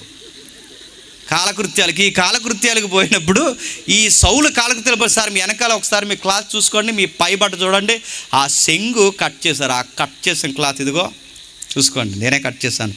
మీకు తెలియని టైంలోనే మీ దగ్గరకు వచ్చానంటే మిమ్మల్ని తీసేయడం పెద్ద లెక్క ఏం కాదు. గుర్తుపెట్టుకోండి, కేవలం దేవుని అభిషక్తులను వదిలేస్తున్నాను. ఆయన మీకు ఈ పని అంటే సార్, నేను ఎప్పుడు మిమ్మల్ని ఎనిమిగా నేను భావించట్లేదు, మీరు నన్ను ఎందుకు శత్రువుగా భావిస్తున్నారు. అయినా ఈ మాటలు ఎక్కలేదు. తరిమాడు. ఈ ఉరుకులు పరుగులు తరిమే జీవితంలో మళ్ళీ అపోజిషన్ ఫిలిస్తీన్లు ఉన్నారుగా, మళ్ళీ పిలుపునిచ్చాడు. సౌలుకు ఒక మింగుడు పడిన విషయం వచ్చింది. ఏ ఫిలిస్తీన్లు అయితే కొట్టి హీరో అయిపోయాడో, అదే ఫిలిస్తీన్ని ఇప్పుడు నేను కొడతానని తగునమ్మా అని వద్దన్న యుద్ధానికి తయారయ్యాడు. ఎవరు? సౌలు గారు. అప్పుడు దావీదు కొట్టాడు కనుక విషయం బాగుంది. ఇప్పుడు దావీదులాగా నేను కూడా ఫైట్ చేస్తే దావీదు లాంటి పేరు అనుకున్నాడో ఏమనుకున్నాడో తెలియదు, కానీ ఇప్పుడు వద్దన్న యుద్ధానికి పోయాడు. ఆ యుద్ధానికి పోయి అటు నుంచి ఇటు బాణాలు వేస్తుంటే ఎవడో సరిగ్గా ప్రాక్టీస్ లేనాడు ఆ చివరి నుంచి బాణం వేశాడు. ఆ బాణం అలా తిరిగి వచ్చి సౌలు గుండెల్లో గుచ్చిపోయింది. సౌలు అన్నాడు, పక్కన ఉంటాడు కానీ బాడీ గార్డ్స్, దేహ సంరక్షకులు, వాళ్ళని బాడీ గార్డ్స్ అంటాంగా. ఈ బాడీ గార్డ్స్ అన్నాడు, అరే వాడు తగిలిన బాణం చాలా లోతుగానే తగిలింది, శత్రువు బాణాన్ని చచ్చిపోవడం నాకు ఇష్టం లేదురా, వీరమరణం పొందాలనుకుంటున్నాను, నువ్వే నన్ను చంపారా అన్నాడు. అసలే వాడి పేరేంటండి, క్షమించండి, వాడి ప్రొఫెషన్ ఏంటండి? Body guard. బాడీ గార్డ్ అంటే ఏంటి? బాడీకి ఏమీ జరగకుండా కాపాడుకోవడమే బాడీ గార్డ్. అలాంటిది బాడీ గార్డ్ అయిన నన్ను, దేహ సంరక్షకుడైన నన్ను మీ దేహాన్ని నా కత్తితో నరకమంటున్నారంటే నా వల్ల అవుతుంది. ఎందుకంటే మీ దేహాన్ని కాపాడడానికే నేను జాబ్లోకి వచ్చాను. నేను ఎలా చంపగలను సార్ మిమ్మల్ని? ఒరే చంపరా అంటే నేను చంపలేను సార్, చంపరా అంటే చంపలేను. అయితే సౌలు ఏం చేసినట్టు ఇంక చంపేలా లేడని తన ఈటి కొన తన వైపుకి తిప్పుకొని బోర్ల పడి ఆ కొన గుచ్చుకొని సూసైడ్ చేసుకొని చచ్చిపోయాడు. నేను ముగించేస్తున్నాను, జాగ్రత్తగా వినండి. ఈ సందర్భాన్ని ముగిస్తున్నాను, జాగ్రత్తగా వినండి. సౌలు జీవితంలో అసలు ఇలాంటి సావు ఒకటి వస్తుందని సౌలు ఎక్స్పెక్ట్ చేశాడా? అసలు ఇలా అయిపోతాడని అసలు సౌలు రాజు అయినప్పుడు అనుకున్నాడా? ఇప్పుడు అడుగుతున్నాను, సౌలు ఇలా అయిపోవడానికి కారణం ఏంటండి? దావీదు మీద ఉన్న పిచ్చ కాదు, దావీదు మీద ఉన్న కోపమా కాదు. సౌలు ఎందుకు ఇలా అయిపోయాడు? అసలు ఆత్మహత్య చేసుకునే పరిస్థితి ఎందుకు వచ్చిందంటే మీరు జాగ్రత్తగా వినండి, క్వశ్చన్ అడుగుతాను చెప్పండి. అసలు ఈ అబ్బాయి రాజు అవ్వకముందు సౌలు రాజు అవ్వకముందు ఏం చేసేవాడు? గాడిదలు కాసేవాడు. ఎవరు గాడిదలు కాసేవాడు? వాళ్ళ నాన్నగారు గాడిదలు అనగానే మీరు సీపీకి ఎంపీలో ఒకటి. ఎందుకంటే ఆ రోజుల్లో గ్రేటెస్ట్ బిజినెస్లో ఒక బిజినెస్ ఏంటి చెప్పండి? గాడిదల్ని, గుర్రాలని, జంతువుల్ని మేపడం అనేది ఆ రోజుల్లో పెద్ద వ్యాపారాలు. ఎందుకంటే ఆ రోజుల్లో వాహనాలు ఏంటంటే గాడిదలేగా. అంత పెద్ద బిజినెస్ మెయింటైన్ చేస్తున్నారంటే చక్కగా బిజినెస్ చేసుకునే ఈయనకి దేవుడు ఏం చేశాడంటే రాజుని చేశాడు. బాగా వినాలి. ఇప్పుడు గాడిదలు కాసుకున్నట్టుగా ఉంటే చక్కగా ఒక రోజు పెళ్లి చేసేవారు. పెళ్ళి అయ్యాక చక్కటి భార్య ఉండేది. భార్య ఉన్నాక పిల్లలు పుట్టేవారు. అందరూ ఇశ్రాయేలు యువకుల్లాగే చక్కగా ఈయన కూడా కాపురం చేసి పిల్ల పాపలతో భార్యతో చక్కగా కలో మెతుకులో తిని ఆనందం, సంతోషం, దుఃఖం, తీపి, రుచి సంసారంలో అన్నీ అనుభవిస్తూ చక్కగా హ్యాపీగా అందరిలాగా బతికేసేవాడు. కానీ ఆ లైఫ్ అలా అవ్వకుండా సూసైడ్ చేసుకున్నాడు. ఎందుకంటే గాడిదలను కాచుకున్నవాడు కాస్త ఏమయ్యాడు? రాజు అయ్యాడు. రాజు అయిన వాడు కాస్త ఒక రోజు ఏమయ్యాడు? గొలియాతు గాడు ఎదురుపడితే ఏమైంది? ఆ ఫైట్ ఈయన చేయలేకపోయాడు. ఈ ఫైట్ ఎవరు చేశారు? దావీదు చేశారు. దావీదు చేసిన తర్వాత దావీదు అనే ఒక వ్యక్తి అసూయగా మారిపోయాడు కనుక తనని ఎప్పుడైతే తన మీద పగబెట్టాడో, దావీదు అనే క్యారెక్టర్ కొరకు ఎంత పిచ్చెక్కు తిరిగాడో దావీదుని తీసేయాలని. ఇంత దావీదుని తీసేయాలని ఈ పిచ్చిలో పరిగెడుతూ వద్దన్న యుద్ధానికి పోయి గాయమైపోయి చచ్చిపోతానని అర్థమయ్యి తన ఈటుకొన తన వైపుకే తిప్పుకొని చచ్చిపోయాడు. ఇప్పుడు నేను ప్రశ్న అడుగుతున్నాను, అసలు ఈయనకి సావు రాకూడదంటే మొదట ఈయన దేనికి వెళ్ళకూడదు? యుద్ధానికి వెళ్ళకూడదు. ఈయన యుద్ధానికి వెళ్ళకూడదంటే ఈయన ఏమవ్వకూడదు? సౌలు దావీదు మీద పిచ్చి ఉండకూడదు. దావీదు మీద సౌలుకి అసూయ ఉండకూడదంటే సౌలు ఏమవ్వకూడదు? రాజు అవ్వకూడదు. ఈయన రాజు అవ్వకూడదంటే ఎక్కడ ఉండాలి? గాడిదలు కాస్తూ ఉండాలి. ఇప్పుడు బాగా వినాలి. గాడిదలు కాసేవాడు రాజు అయ్యాడు కనుక, రాజు అయిన వాడు యుద్ధానికి పోయాడు కనుక, యుద్ధంలో బాణం తగిలింది కనుక, దావీదు అని ఒక క్యారెక్టర్ కోపమైంది కనుక, ఇదంతా జరిగింది కనుక ఈ గాయమైంది. ఈ గాయమే జరగకూడదంటే అసలు ఈయన ఏమవ్వకుండా ఉంటే బాగుని చెప్పాలి. ఇతను మొదట యుద్ధానికి వెళ్ళకూడదు అంటే రాజు అవ్వకూడదంటే గాడిదలను కాసుకుంటూ ఉండిపోవాలి. ఇప్పుడు ఈ గాడిదలను కాసుకుంటున్న వాడిని రాజుని చేసింది ఎవరు? చెప్పాలి. దేవుడు. ఇప్పుడు దేవుడు రాజుని చేశాడు కనుక యుద్ధాలకు పోయాడు. అసలు ఈ యుద్ధమే లేకుండా ఉంటే అసలు ఈ బాణాల గొడవే ఉండదు, దావీదు మీద అసూయ ఉండదు, ఇదంతా ఉండకూడదంటే రాజు అవ్వకూడదు. అంటే ఇప్పుడు ఈ రాజు అవ్వడం వల్లనే ఈయన ఏమైపోయాడు? ఆత్మహత్య చేసుకుని చచ్చిపోయాడు. ఇప్పుడు బాగా వినాలి. ఇతన్ని రాజుని చేసింది ఎవరు? చెప్పాలి. ఇతను రాజుని చేసింది ఎవరు? దేవుడు. దేవుడు ఇతను రాజుని చేశాడు కనుక ఒక సామాన్యుడు రాజు అవ్వాడంటే అది దీవెన కాదా? చెప్పండి. దీవెనే. ఒక సామాన్యుడు ఒక అధికారి హోదాలోకి వెళ్ళండి, దీవెన కాదా? దీవెనే. ఇప్పుడు ఈ సామాన్యుడు అధికారి అయ్యాడంటే ఇప్పుడు ఈ దీవెనే రాజు అయితే ఇప్పుడు ఈ రాజరికం వల్ల ఈయనకి మరణం వస్తే ఈ మరణం అనే దీవెన ఇంత రాజరికాన్ని తెచ్చిపెడితే ఇప్పుడు దీవెన కాస్త సౌలుకి ఏమైపోయింది? శాపం అయిపోయింది. ఇప్పుడు చెప్పండి, సౌలుకి శాపం ఈ సైన్యం నుంచి వచ్చిందా? నహి జిందగీ. చెప్పండి, వచ్చిందా? లేదు. సౌలుకి శాపం ఎదురింటోళ్ళ నుంచి వచ్చిందా? కాదు. సౌలుకి శాపం నల్లపిల్ల కాదు. మరి శాపం ఎక్కడి నుంచి వచ్చింది? దేవుడు ఏదైతే ఇచ్చాడో చెప్పండి అదే శాపం అవుద్ది. అటెన్షన్, మరలా ముఖ్యాంశాలు చెప్తున్నాడు వినండి. దేవుడు ఏదైతే ఇచ్చాడో అదే శాపం అవుద్ది. ఎలా అవుద్ది? నీకు ఇల్లు లేదా? ఇల్లు అడుగు, అదే ఇల్లుతో జాగ్రత్త లేకపోతే నీ ఇల్లే నిన్ను రోడ్డు మీద కూర్చోబెడతాది. మరలా నీకు పిల్లలు లేరా? చక్కటి పిల్లల్ని ఇస్తారు. ఆ పిల్లల్ని ఇవ్వడమో దేవునికి తెలుసు.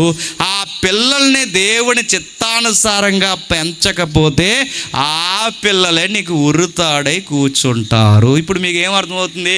దేవుడు ఇస్తాడు, ఇచ్చినవి జాగ్రత్తగా మెయింటైన్ చేయకపోతే చెప్పాలి శాపాలు అయిపోతాయి. అంటే శాపం ఎక్కడి నుంచో రాదండి. శాపం పెట్టేంత సీను సాతానగాడికి కూడా లేదు. ఎవ్వరు శాపాలు పెట్టలేరు, ఎదిరింటోళ్ళకి అంత పవర్ లేదు. ఎవ్వరు మన జీవితాన్ని అక్కడ వరకు ఎందుకు, దేవుడు కూడా శాపం పెట్టడానికి ఇష్టపడడు. మరి శాపం ఏదవుద్ది?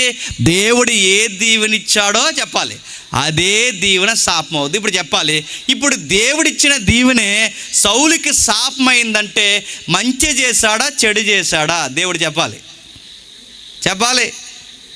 మళ్ళీ మెలుగులోకి రండి, మిమ్మల్ని అడుగుతున్నాడు. దేవుడు ఇప్పుడు ఇచ్చిన దీవెనే సౌలుకి శాపం అయిపోయిందంటే ఈ దీవెనిచ్చి సౌలుకి మంచి చేశాడా చెడు చేశాడా? ఎస్ ఆర్ నో చెప్పండి. ఎస్ అంటారు, ఎందుకంటే ఆయన దేవుడు కాబట్టి. ఈ రాత్రి మీకు ఏదోటి అయిపోద్దని కదండి. ఇప్పుడు ఆయన దేవుడు కాబట్టి మనం ఏమంటాం? ఎస్ ఆర్ నో అంటే ఎస్ అంటాం. నేను అడుగుతున్నాను, మరి ఆ దీవెన శాపం అయిపోయిందిగా. దేవుడు సౌలుకి ఏం మేలు చేసినట్టు ఆ మేలే శాపమై కూర్చుందిగా. ఇది పేజ్ 1, పేజ్ 2 బాగా వినాలి. ఎన్ని కేసులు అన్నావు? 3 కేసులు. బాగా వినాలి, రిఫరెన్స్లోకి వెళ్దాం.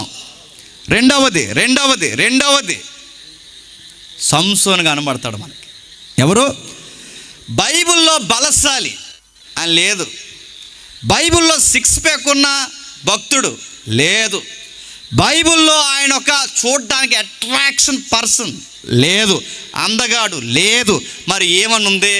ఏదో తెలియని పవర్ ఉంది ఆయన దగ్గర, అదొకటి ఉంది. ఆయన్ని చూస్తే బాగా వినండి, ఏదో తెలియని శక్తి ఉంది. చూడడానికి అందరిలాగే కనబడతాడు, కానీ ఏదో తెలియని శక్తి ఉంది ఆయన దగ్గర. అయితే ఆయనకి దేవుడు గొప్ప వరం ఇచ్చాడు. ఆ వరం ఏంటంటే పచ్చిదవడ ఎముక దొరికితేనట 1000 మందిని కూడా చంపేస్తాడు. అంత పవర్ ఇచ్చాడండి ఆయనకి. గొప్ప దీవెనే. సౌలుకి ఇచ్చిన దీవెన రాజరికమైతే సంసోనుకి ఇచ్చిన గొప్ప దీవెన ఏంటి? తన బలమే, తనకు తెలియని ఒక శక్తి ఉందో చూసారా, ఆ శక్తే సంసోనికి గొప్ప దీవెన. అయితే ఈ దీవెనతో ఈయన ఏం చేశాడంటే బాగా వినాలి, చాలామంది ఫ్యాన్స్ వచ్చారు ఈయనకి. ఎవరికి? సంసోన్ గారు. ఆ ఫ్యాన్స్ తన దేశంలో ఉన్నవారు ఉంటే బాగుంది, కానీ అపోజిషన్లో ఉన్నవారు కూడా ఫ్యాన్స్ ఉన్నారు ఈయనకి. అపోజిషన్ ఎవరు? ఇశ్రాయేలుకి స్టార్టింగ్లో అపోజిషన్ ఎప్పుడు ఎవరండి? ఫిలిస్తీన్లు. ఆ ఫిలిస్తీన్ల అమ్మాయిల్లో ఒక అమ్మాయి ఈయన్ని ప్రేమించిందంట. ఇది ప్రాబ్లం అయిపోయిందండి. కుర్రోళ్ళు బాగా వినండి, ఎవరు ప్రేమిస్తున్నారట? ఆ ఫిలిస్తీన్ల అమ్మాయి ప్రేమిస్తుందట సంసోన్ గారిని. ఈయన కూడా ప్రేమిస్తున్నాడట.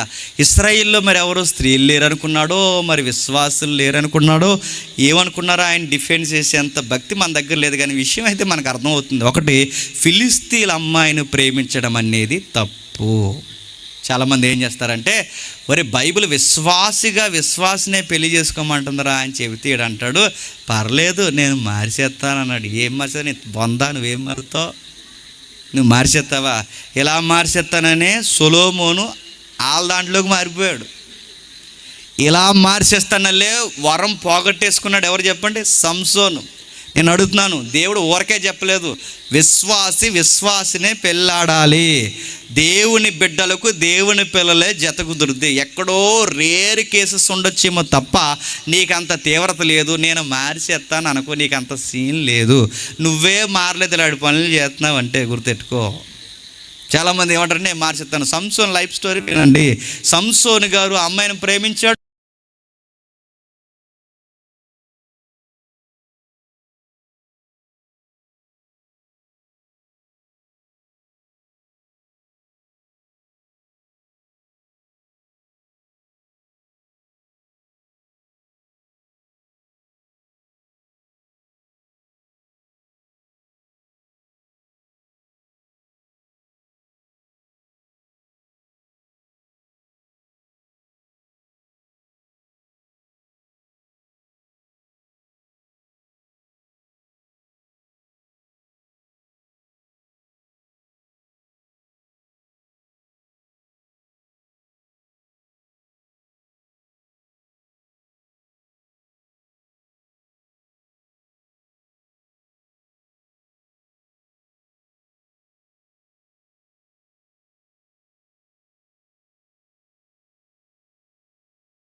జిత్తులమారి నక్కలను 300 నక్కలను పట్టుకున్నాడంటే ఆయన రన్నింగ్ స్పీడ్ ఎలా ఉంటుందో ఒకసారి మీరు ఎక్స్పెక్ట్ చేయండి.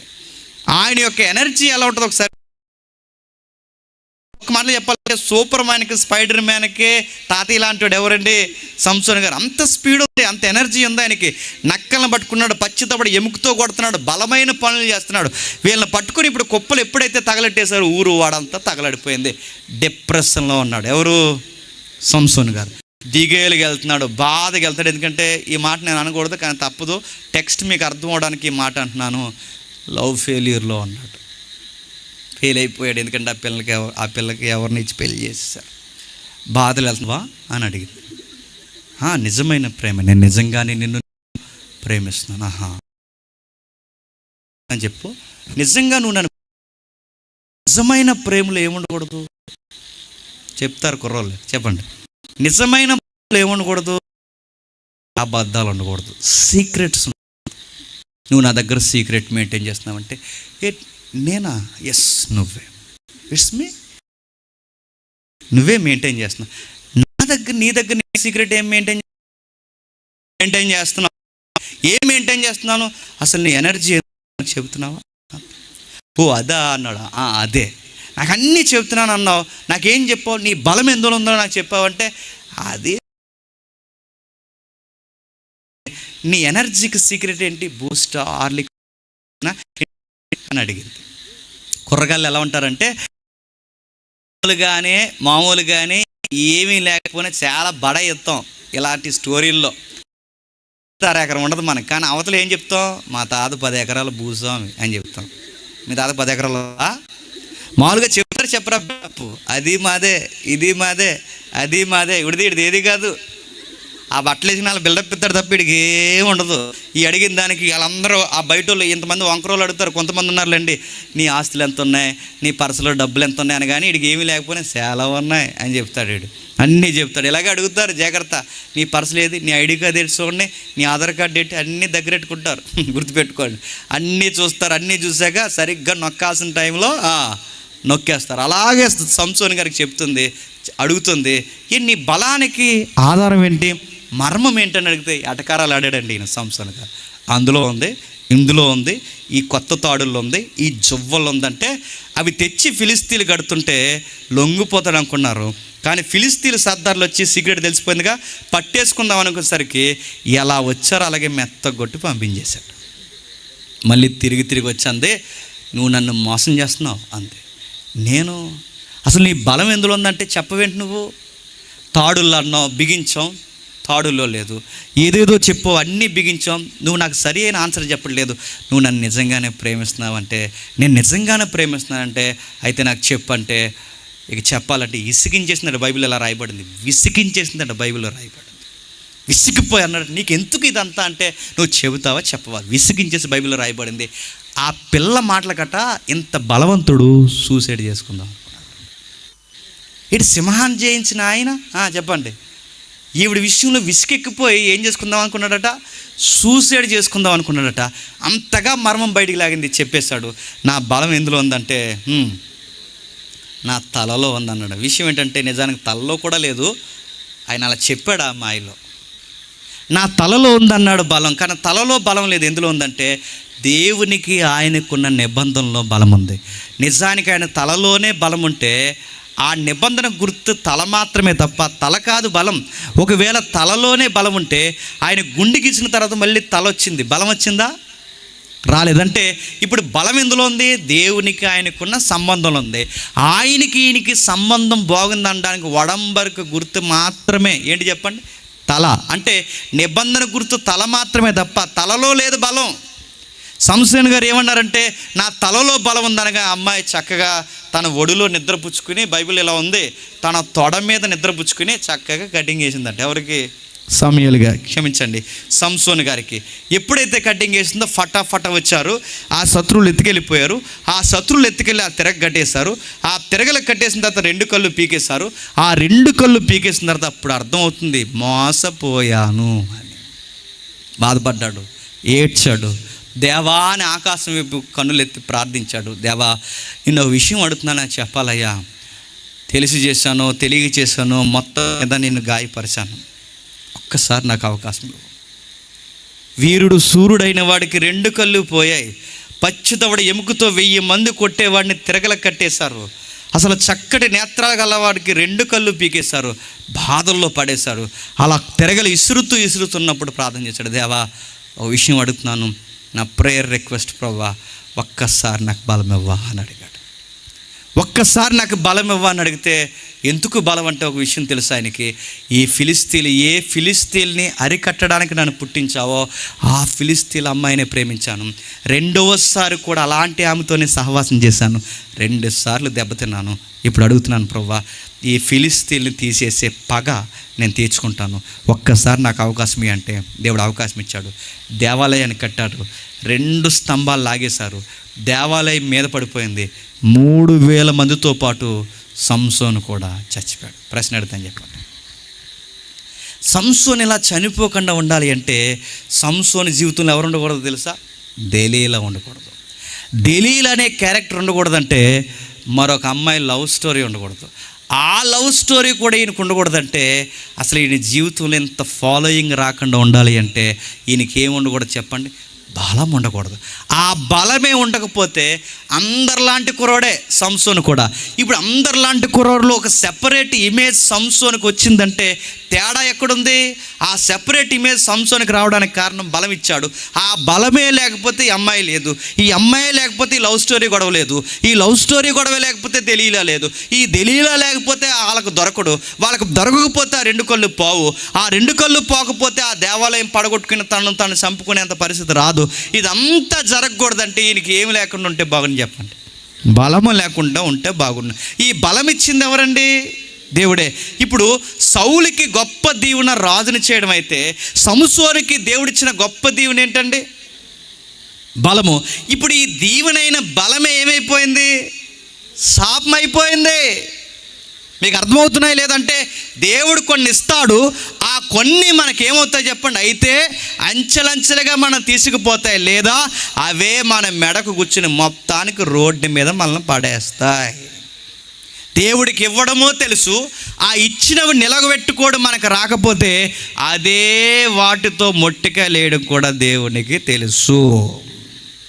మొదటి కేసు సౌలు, రెండవది సంసోను, మూడవది ఇస్కరియోతు యోధ. ముగించేస్తాను జాతకమండి. ఎవరు? ఇస్కరియోతు యోధ. ఇస్కరియోతు యోధ ఏం చేశాడు? జోదాలాడుకునేవాడిని అపోస్తులను చేసి పనికి మాలిన పనులు చేసేవాడిని చక్కటి పనికొచ్చే పాత్రగా మలిసి, నేను ఇశ్రాయేలుకి 12 గోత్రాల్లో ఒక గోత్రానికి చక్కటి సువార్తికుడిగా 12 గోత్రాలకు 12 మంది మీరు ఉండాలని నీకు చక్కటి పిలుపునిచ్చి చేపల బట్టే మిమ్మల్ని మనుషులను బట్టే వారిగా మార్చి దొంగ బుద్ధున నీ చేతులకే నేను సందా సంచిచ్చి జాగ్రత్త అబ్బాయిని నేను ఇంత నమ్మితే చివరికి నువ్వు మారావా? మారలేదు.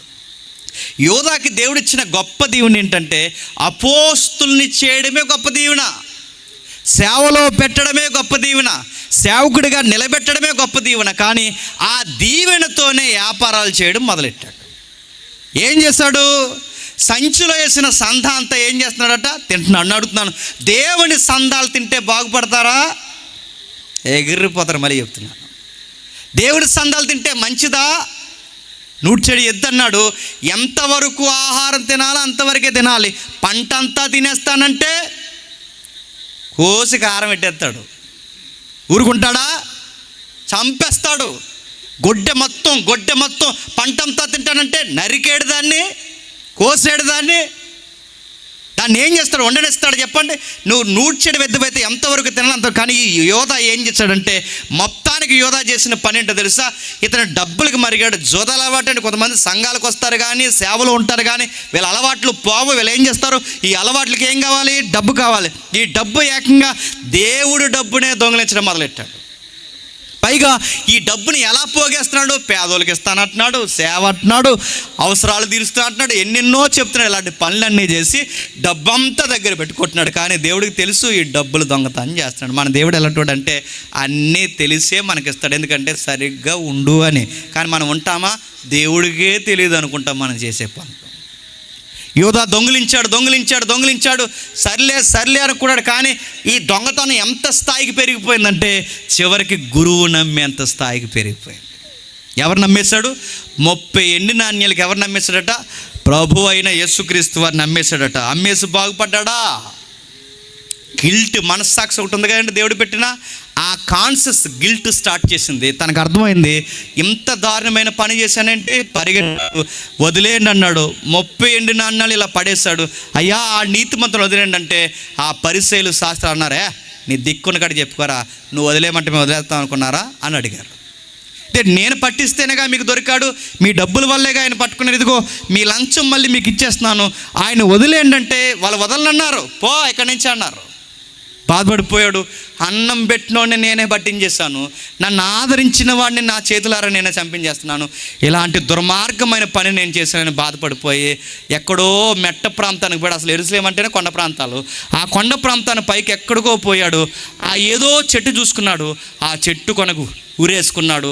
ఆ ఉరేసుకున్నప్పుడు ఆ తాడు తెగిపోయింది. అక్కడి నుంచి కింద పడ్డాడు. నడుము 2 ముక్కలు అయిపోయింది. తీగలన్నీ బయటకు వచ్చాయి. చచ్చిపోయాడు. నేను ముగించేస్తున్నాను. సౌలు సూసైడ్ చేసుకుని చచ్చిపోయాడు. నెక్స్ట్ సంసోను సూసైడ్ చేసుకుని చచ్చిపోయాడు. ఇప్పుడు యోధా సూసైడ్ చేసుకుని చచ్చిపోయాడు. ఇప్పుడు అడుగుతున్నాను, అసలు యోధా అందరిలాగా ఉండుంటే అతని చేతుల్లో ఏముండదు? సందాసించి ఉండదు.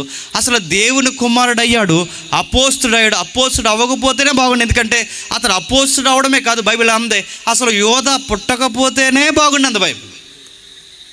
అసలు యోధా పుట్టాడు, పుట్టినవాడు జోదాలాడుకున్న బాగుండు, 4 రోజులు బతుకుతుడు. అలాంటి వాడు అపోస్తుడాడు. అపోస్తుడైన గొప్ప దీవెనే యోధాకి శాపం అయిపోయింది. అతడు అపోస్తుడు అయ్యాడు కనుకే చేతికి ఏమొచ్చింది? సందర్శన వచ్చింది. అపోస్తుడు అయ్యాడు కనుకే యేసుప్రభు క్లోజ్ ఫ్రెండ్ అయ్యాడు. అపోస్తుడు అయ్యాడు కనుకే యేసుప్రభుని అమ్మేశాడు. అసలు ఈ అమ్మకాలు, కొనుగోలు, ఇలాంటి వ్యాపారాలు, దొంగ జోదాలు అసలు యోధాకు లేకుండా ఉంటే ఇలా ఉరిపోసుకుని చచ్చిపోయే ప్రమాదం వచ్చేదా? ఇదంతా రాకుండా ఉండాలంటే యోధా ఏమవకుండా ఉంటే బాగుంది చెప్పండి? అపోస్తుడు అవ్వకుండా ఉంటే బాగుండు. ఇప్పుడు ఇతను అపోస్తుడు చేసింది ఎవరండి? దేవుడే. నేను ముగించేస్తున్నాను, జాతకమేనండి. సౌలుకి దేవుడిచ్చిన గొప్ప దీవెన రాజరికమైతే, సంసోనుకి దేవుడిచ్చిన గొప్ప దీవెన బలమైతే, యోధాకి గొప్ప దీవెన ఇచ్చాడండి చెప్పండి? అపోస్తులను చేశాడు. ఇప్పుడు ఈ అపోస్తులస్తమే ఆ దీవెన ఆయనకి ఏమైపోయింది చెప్పండి? శాపం అయిపోయింది. అంటే ఇప్పుడు శాపాలు ఎక్కడి నుంచి వస్తాయి? ఎదిరించి నుంచి రావు, పొరిగింటి నుంచి రావు, ఎవడు అనుకుంటే రావు, ఈ సంఖ్య నుంచి రావు. ఇప్పుడు చెప్పండి, శాపాలు ఈ 3 జీవితాలు జరుగుతుంటే ఎక్కడి నుంచి వస్తాయి? దేవుడు మనకి ఏదో ఒకటి ఇస్తాడు, ఆ ఇచ్చింది నిలబెట్టుకోకపోతేనే చెప్పండి శాపాలు అయిపోతాయి. అంటే ఇప్పుడు ఈ 3 స్టోరీలు మీకు అర్థమయ్యాయి. ఇలాంటి స్టోరీలో లేదా ఇలాంటి నేపథ్యంలో ఈ 3 చరిత్రలు మనం చదివాం కనుక అసలు ఈ శాపాల గొడవ ఎక్కడ తయారైంది, ఈ రగడ ఎక్కడొచ్చిందంటే బైబిల్లో ఒక విచిత్రమైన కుటుంబం మనకు కనబడుతుంది. అదే తోటలో వెలసిల్లిన కుటుంబం. ఎవరు? ఆదాము అవ్వలు. ఎవరండి? ఆదాము అవ్వలు. ప్రశ్న అడుగుతాను చెప్పండి, ఈ భూమి మీద మొట్టమొదటిసారి దీవెని పొందింది ఎవరు? ఆదాము అవ్వలు. ప్రశ్న రెండవది, అసలు ఈ భూమి మీద మొట్టమొదటిసారి శాపం పొందింది ఎవరు? అంటే మీకు ఏమర్థం అవుతుంది? దీవెన వెనకాలే చెప్పాలి. ఈ భూమి మీద మొట్టమొదటి దీవెన పొందింది ఆదాము అవ్వలే, మొట్టమొదటిసారి శాపం పొందింది వాళ్ళంటే దీవెన వెనకాలే ఏం పరిగెట్టి పొంచుంటుంది చెప్పండి? శాపం ఉంటుంది. అంటే నీకు బిడ్డలు కావాలా? ఇస్తాడు, కానీ జాగ్రత్త. నీకు ఇల్లు కావాలా? ఇస్తాడు, జాగ్రత్త. నీకు చదువు కావాలా? ఇస్తాడు, జాగ్రత్త. కుర్రగాళ్ళు మీకు బైక్ కావాలా? ఆరోగ్యం కావాలా? ఇస్తాడు, జాగ్రత్త. కానీ షరతులు వర్తిస్తాయి. నీకేం కావాలన్నా ఇస్తాడు. నువ్వు రొట్టె అడిగితే రాతినిచ్చే రకం కాదు, అంతకన్నా ఎక్కువే ఇస్తాడు. కానీ నిలబెట్టుకోవడంలో ఉంటుంది. నిలబెట్టకపోతే ఏమవుద్ది? జీవితం చిందరవందర అయిపోద్ది. ఉన్నాయా? ఈ 3 కాదు, ఓ కుటుంబం ఉంది. ఒక్కసారి రండి చూద్దాం. ఆదికాండం త్వరగా బైబిల్ తీయండి. ఆదికాండం 1వ అధ్యాయం 28వ వచనం చూడండి. ఆదికాండం 1వ అధ్యాయం 28వ వచనం. దేవుడు వారిని ఆశీర్వదించును ఎట్లనగా మీరు ఫలించి అభివృద్ధి పొంది విస్తరించి భూమిని నిండించి దానిని లోబరుచుకొనుడి, ఆకాశ పక్షులను, భూమి మీద ప్రాకు ప్రతి జీవిని ఏలుడని దేవుడు వారితో చెప్పును. బాగా వినాలి, 2 విషయాలు చెప్తున్నాడు. వీళ్ళని దీవించండి, దేవుడు వారిని ఆశీర్వదించను. ఆశీర్వాదం అంటే పర్యాయ పదం ఏంటండి? దీవెన. ఆశీర్వాదానికి పర్యాయ పదం ఏంటండి? సమృద్ధి. అంటే దేవుడు దీవించాడు, ఆశీర్వదించాడు, సమృద్ధినిచ్చాడు. ఇవన్నీ ఒకటే. ఈ సారాన్ని రాస్తూ ఒక మాట అంటున్నాడు చూడండి, దేవుడు వారిని ఆశీర్వదించను ఎట్లనగా మీరు ఫలించి అభివృద్ధి పొంది విస్తరించి భూమిని నిండించి దాన్ని లోబరుచుకోండి, సముద్రపు చేపలను ఆకాశ పక్షులను భూమి మీద ప్రాకు ప్రతి జీవిని ఏలుడని దేవుడు వారితో చెప్పాను. వారితో చెప్పిన, ఇక్కడ వారంటే ఎవరండి చెప్పాలి? వారిని దీవించను, వారిని దీవించను, వారిని దీవించను. వారంటే మరో మాట చెప్పండి. వారంటే మరో మాట చెప్పండి. వారంటే కుటుంబ నేపథ్యంలో చెప్పండి. వారంటే భార్య భర్తలు. ఎవరు? దేవుడు భార్య భర్తలను దీవించను. బాగా వినాలి, దేవుడు భార్య భర్తలను దీవించను. ఏమని దీవించాడు? మీరు ఫలించి అభివృద్ధి పొంది విస్తరించి భూమిని నిండించి దాన్ని లోపరుచుకోండి, సముద్రపు చేపలను ఆకాశ పక్షులను భూమి మీద ప్రాకు ప్రతి జీవిని ఏలుడని దేవుడు వారితో చెప్పాను. ఆగుదాం. ఫలించి అభివృద్ధి పొంది విస్తరించి భూమిని నిండించడం అంటే ఏంటండి? ఫలించి అభివృద్ధి పొంది భూమిని నిండించడం అంటే ఏంటి? ఏడని సెట్ట ఎక్కడో దాక్షగుత్తి ఎక్కడో దాక్షగుత్తి కాయడానికి. ఫలించి అభివృద్ధి పొందడం అంటే ఒక కుటుంబంలో ఉన్న తల్లిని, ఒక స్త్రీని, ఒక ఇంటి ఇల్లాలని దేవుడు ఫలించు అంటున్నాడంటే, ఫలించడం అంటే ఏంటి? బిడ్డలను కాను అన్నాడు. ఏంటి? నువ్వు బిడ్డలను కను అంటే పిల్లల్ని కనడం ఆశీర్వాదం. అంటే ఇక్కడ అంటున్నాడు ఆశీర్వాదం ఇచ్చాను, ఆశీర్వాదంలో నువ్వు బిడ్డలను కంటావు. అంటే నిన్ను ఏమని దీవిస్తున్నానంటే నువ్వు బిడ్డలను కంటావు, ఫలించి అభివృద్ధి పొంది. అంటే ఇప్పుడు బిడ్డలను కనే ప్రాజెక్ట్ అంటే బిడ్డ నిర్మాణం జరిగే ప్రాజెక్ట్ ఎవరి గర్భంలో పెట్టాడండి? స్త్రీ గర్భంలో పెట్టాడంటే తల్లి గర్భం బిడ్డకి నిర్మాణం జరిగే స్థలం. ఇప్పుడు ఈ తల్లి ఏం చేయాలంటే తన బిడ్డని చక్కగా నిర్మాణం జరిగిన తర్వాత ఆ బిడ్డని కానీ ఆ బిడ్డని వారిని ఆశీర్వాదానికి అర్హులుగా మార్చుకోవాలి. కానీ అవ్వమ్మ ఏం చేస్తుంది తెలుసా? మీరు ఫలించి అభివృద్ధి పొంది విస్తరించి భూమిని నిండించండి అని అవ్వమ్మకి చెప్పాడు. పురుషుడికి ఏం చెప్పాడంటే ఆకాశ పక్షులను భూమి మీద ప్రాకు ప్రతి జీవిని ఏలుడని చెప్పాడు. అంటే నీకు ఒక బాధ్యత ఉంది, పురుషుడికి ఒక బాధ్యత ఉంది, చెప్పండి, స్త్రీకి ఒక బాధ్యత ఉంది. నేను ముగించేస్తున్నాను, జాగ్రత్తగా వినండి. దీవెనలో దేవుడు ఏం పెడుతున్నాడండి? ఇప్పుడు అన్నాను నేను, దీవెనలో దేవుడు ఏం పెడుతున్నాడు? బాధ్యత పెడుతున్నాడు. శాపం పెట్టడు. ఆ మాట పొరపాటు పడకండి. దీవెనలో దేవుడు ఏం పెడుతున్నాడు? బాధ్యత. అంటే ఇప్పుడు దీవించాడు, మిమ్మల్ని నేను దీవిస్తున్నా అన్నాడు. ఏమని దీవిస్తున్నాడు? ఫలించి అభివృద్ధి పొంది విస్తరించాలి. ఇది నువ్వు స్త్రీగా నువ్వు చేయాల్సిన పని. నీవు ఆకాశ పక్షులను భూజంతువులను ఏలుడి. ఇది నీకు చెబుతున్న మాట. అంటే నీ పని ఏమో ఏలిక, నీది adopt the department, management department. పురుషుడిగా నువ్వేం చేస్తావంటే బిడ్డలను కనాలి, కుటుంబాన్ని నడిపించాలి, ఆశీర్వాదకరంగా ఉండాలి. నువ్వు అంటే చెరుకు ఒక ప్రాజెక్ట్ ఉందా లేదా? ఉంది. ఇప్పుడు దీవించాడు అంటే ఆ దీవిడి వెనకాల ఏం పెడుతున్నాడు? దేవుడు పని పెడుతున్నాడు. ఆ పనిలో ఏం పెడుతున్నాడు? ఒక బాధ్యత పెడుతున్నాడు. అంటే దీవెన వెనకాల దేవుడు ఏం పెడతాడండి? బాధ్యతలే, అకౌంటబిలిటీ పెడతాడు. నేను దీవించాను రా, నీ ఇష్టం వచ్చినట్టు రోడ్డు మీద తిరగరా అండో, గుర్తుపెట్టుకో. నేను దీవించాను రా, అకౌంటబిలిటీ మెయింటైన్ చేయరా అని చెప్తాడు. గుర్తుపెట్టుకో. బాధ్యత కలిగి ఉండు, లెక్కకి ఎప్పుడు సరిపోయేలా ఉండు. నిన్ను అంతకే నేను దీవిస్తున్నాను. అది డబ్బైనా, ఆరోగ్యమైన, ఇల్లైనా, వస్తువైనా, చదువైనా, ఉద్యోగమైనా, ఏదైనా దేవుడు మనకిస్తాడు. అవి ఎందుకు ఇస్తున్నా ప్రభువా? బిడ్డలనైనా ఎందుకు ఇస్తున్నా ప్రభువా అంటే నాకు దగ్గరగా ఉంటారని ఇస్తున్నాను అంటాడు. ఇప్పుడు ఈవిడ గారు ఏం చేసిందండి? నువ్వు జాగ్రత్తగా ఫలించి అభివృద్ధి పొందమ్మా అంటే వద్దన్న చెట్టు దగ్గరికి వెళ్ళి ఆ ఫలాలు ఎలా తినేయాలా అని చూసిందంట. ఎవరు? మన అమ్మ ఎవరు? అవ్వమ్మ. అక్కడికి పోయి అలా చూసిందంట. వద్దు, నువ్వు ఫలించి అభివృద్ధి పొందమ్మా అంటే వద్దన్న చెట్టు దగ్గరికి పోయి ఫలాలు తినేసిందంట. ఒకటి తినడమే ప్రమాదం, చెట్టు దగ్గరికి వెళ్ళడమే ప్రమాదం, దాన్ని నిదానించి చూడటమే భయంతో కూడుకున్న పని. బైబిల్ ఎలా రాయబడింది? ఆవిడ కొన్ని తినేసి మరికొన్ని తినేసిందంటే ఎంత భయం లేదండి ఇవిడికి? కొన్ని తినేసి. నాకు తెలిసి ఆ రోజుల్లో ఈ మిక్సీలు, ఈ ఫ్రిడ్జ్లు లేవు, కానీ జ్యూస్ కూడా తీసి లోపలెట్టిన ఇవిడ. ఇప్పుడు ఆవిడ ఏది తినేసింది, ఈయనకి చెబుతున్నాడండి. ఈవిడ వెళ్ళి ఆయనకి చెబుతుంది, ఏమంటే నేను తినేసాను, మీరు తినేనంటే ఎందుకు తిన్నావే? దేవుడు తినొద్దు అన్నాడే, ఏంటి పనులు అంటే శాపం తెస్తా మీదకి, ఇలాంటివి అడగాలి కదండి. ఏం అడగలేదట. ఆవిడ తినేమంటే చూసారా? అంటే సాతానుగాడు తెలుసు ఎవరికి ఎక్కడ నొక్కితే ఎవరు ఇంకొకరు పడతారో వాడికి బాగా తెలుసు. వాడు పట్టుకున్నాడు. శారంతో అవ్వమ్మతో మాట్లాడి అవ్వమ్మ ద్వారా ఆదామును కూడా పడగొట్టాడు. వీళ్ళు ఏం చేస్తారు తెలుసా? పనిని నిర్లక్ష్యం చేశాడు, చిత్తాన్ని నిర్లక్ష్యం చేశారు, బాధ్యత మర్చిపోయారు.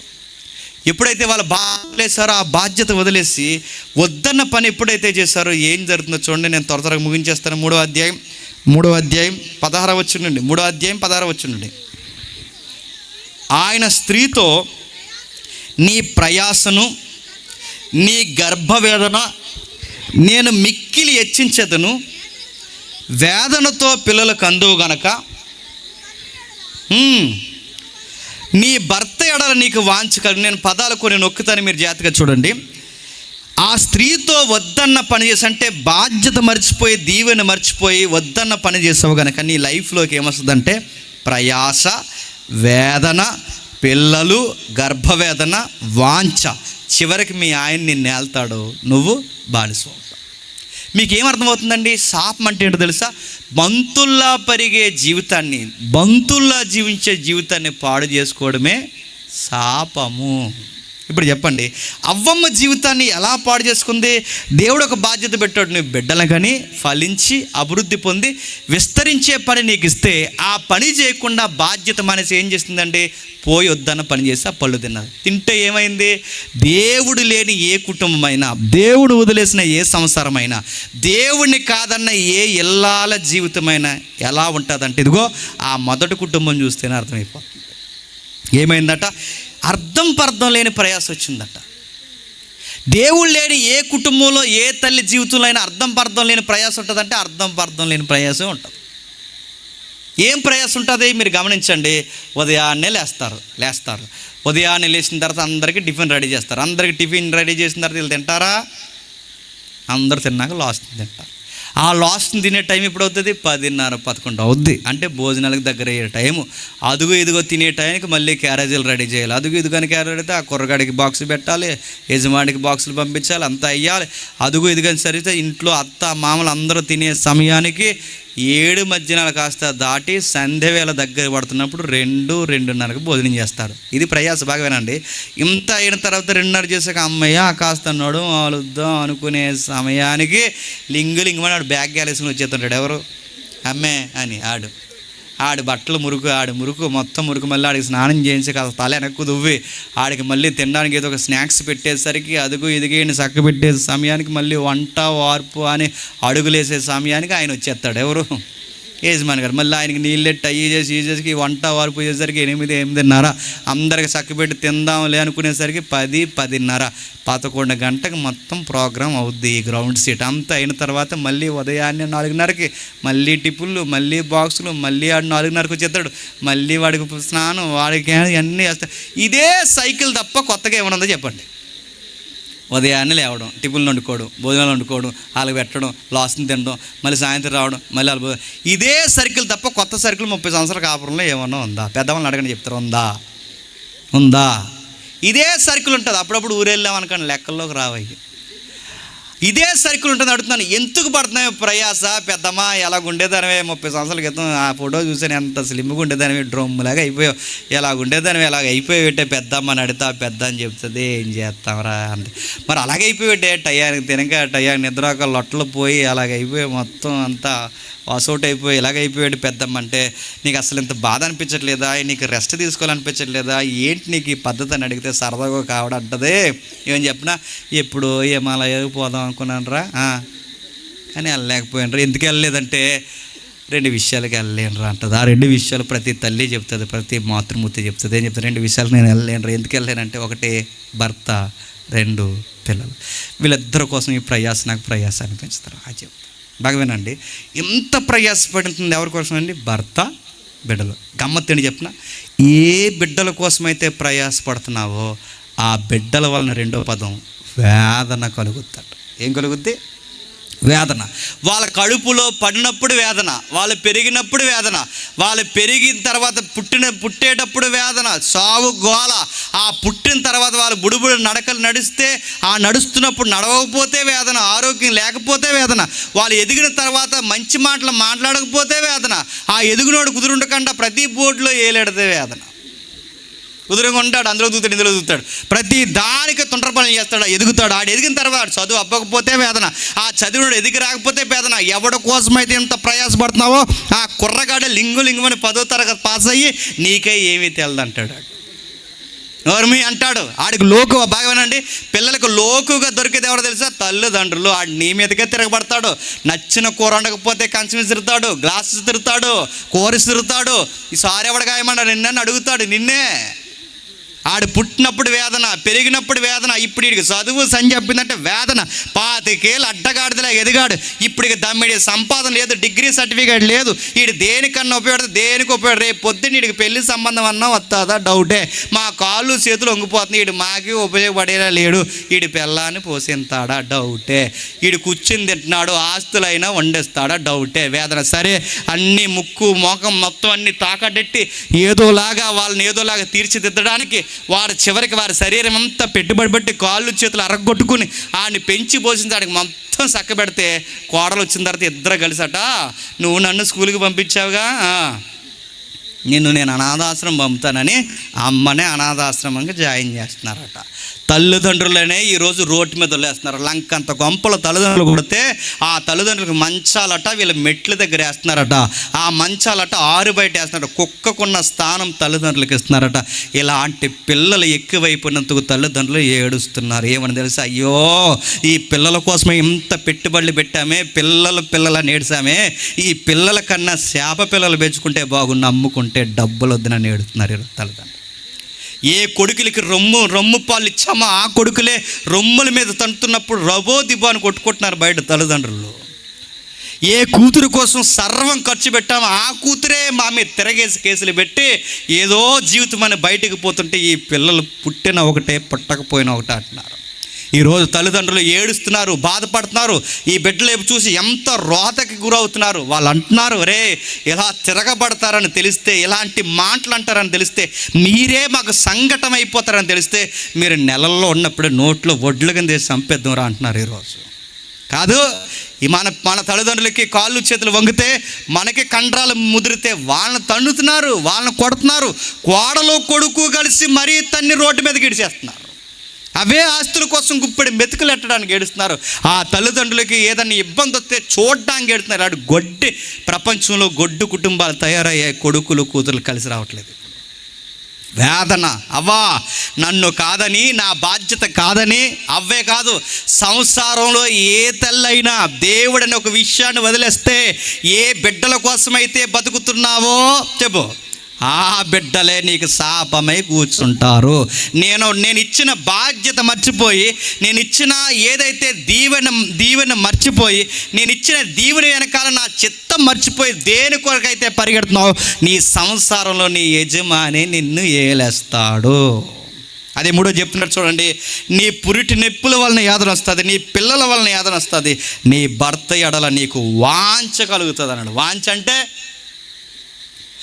అంటే అందరూ ఏమన్నారంటే కోరిక అన్నారు. కాదు, టెక్స్ట్లో వాంఛ అంటే మూలపదం ఇలా ఉంది. కయ్యన్ దగ్గర కూడా ఈ పదం వాడాడు. మీరు ఇంటికి వెళ్తారు చదవండి.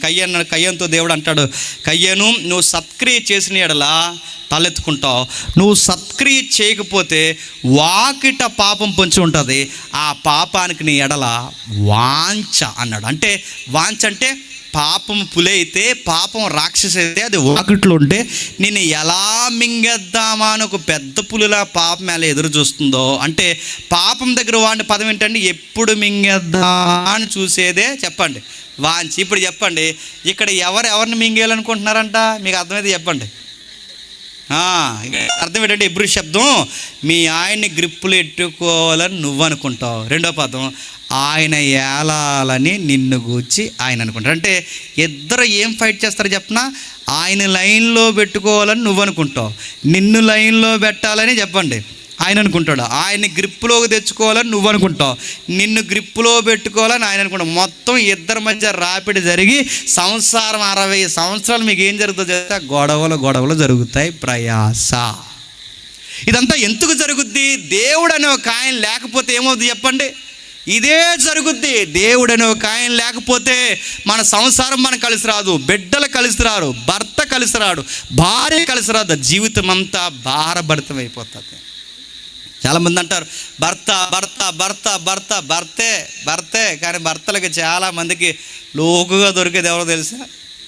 ఇప్పుడు ఉరుముడు గొడవలు అన్నీ పెట్టుకుని వచ్చి ఎవరి మీద పొగరు వత్త బకెట్ తినేస్తాడు, ఆ దడి తినేస్తాడు, వచ్చేసి ఆ కంచం గిరేసేస్తాడు, వచ్చేసి అంటాడు హెచ్చే నోర్మి అంటాడు. ఎవరినే అంతా నీ వల్ల నువ్వు మా ఇంటికి వచ్చి మొత్తం నాశనం అయిపోయింది మా కొంప అంటాడు. ఎవరినే అలా ఆవిడనే చూసారా? ఎవరి మీద అయితే కనిపెట్టుకుని పాపం తన తల్లిదండ్రుల్ని, ఊరిని, వాడని అన్నీ వదిలేసి ఎవరి కోసమైతే వచ్చేసిందో, సర్వము భర్తని ఎవరినైతే అందో ఆ భర్త ఈవిని ఏం చేస్తా చెప్పండి? ప్రతి దానికి. ఇవన్నీ ఎక్కడ జరుగుతాయి? ఏ సంసారంలో దేవుడు ఉండడో చెప్పండి, ఆ సంసారాలని ఇవే జరుగుతాయి. నేను ముగించేస్తాను. అంటే ఇప్పుడు అవ్వమ్మ కుటుంబం ఇంత శాపమైపోవడానికి కారణం ఇచ్చిన ఆశీర్వాదాన్ని సరిగ్గా ఉపయోగించకపోతే ఆ బిడ్డలే ఏమైపోయారు చెప్పండి? ఒకడు మర్డర్ చేశాడు, మరొకడు చచ్చిపోయాడు, పెద్ద కొడుకు ఏమో హత్య చేశాడు, చిన్నోడు చచ్చిపోయాడు. అవ్వమ్మకి ఏం మిగిలింది చెప్పండి? 2 గాయాలు తగిలాయి. పురుషుడు ఆదాము ఏం చేస్తున్నాడు? ఆదాము గట్టిగానిచ్చాడు వార్నింగ్, దేవుడేం వదిలేదు. ఆదాము, నేను తినవద్దన్న ఆజ్ఞాపించిన వృక్షఫలం నువ్వు తింటువు గనక నా మాట కన్నా నీ భార్య మాట ఎక్కువ విన్నావు గనక నీకు షరతు చెప్తున్నాను విను.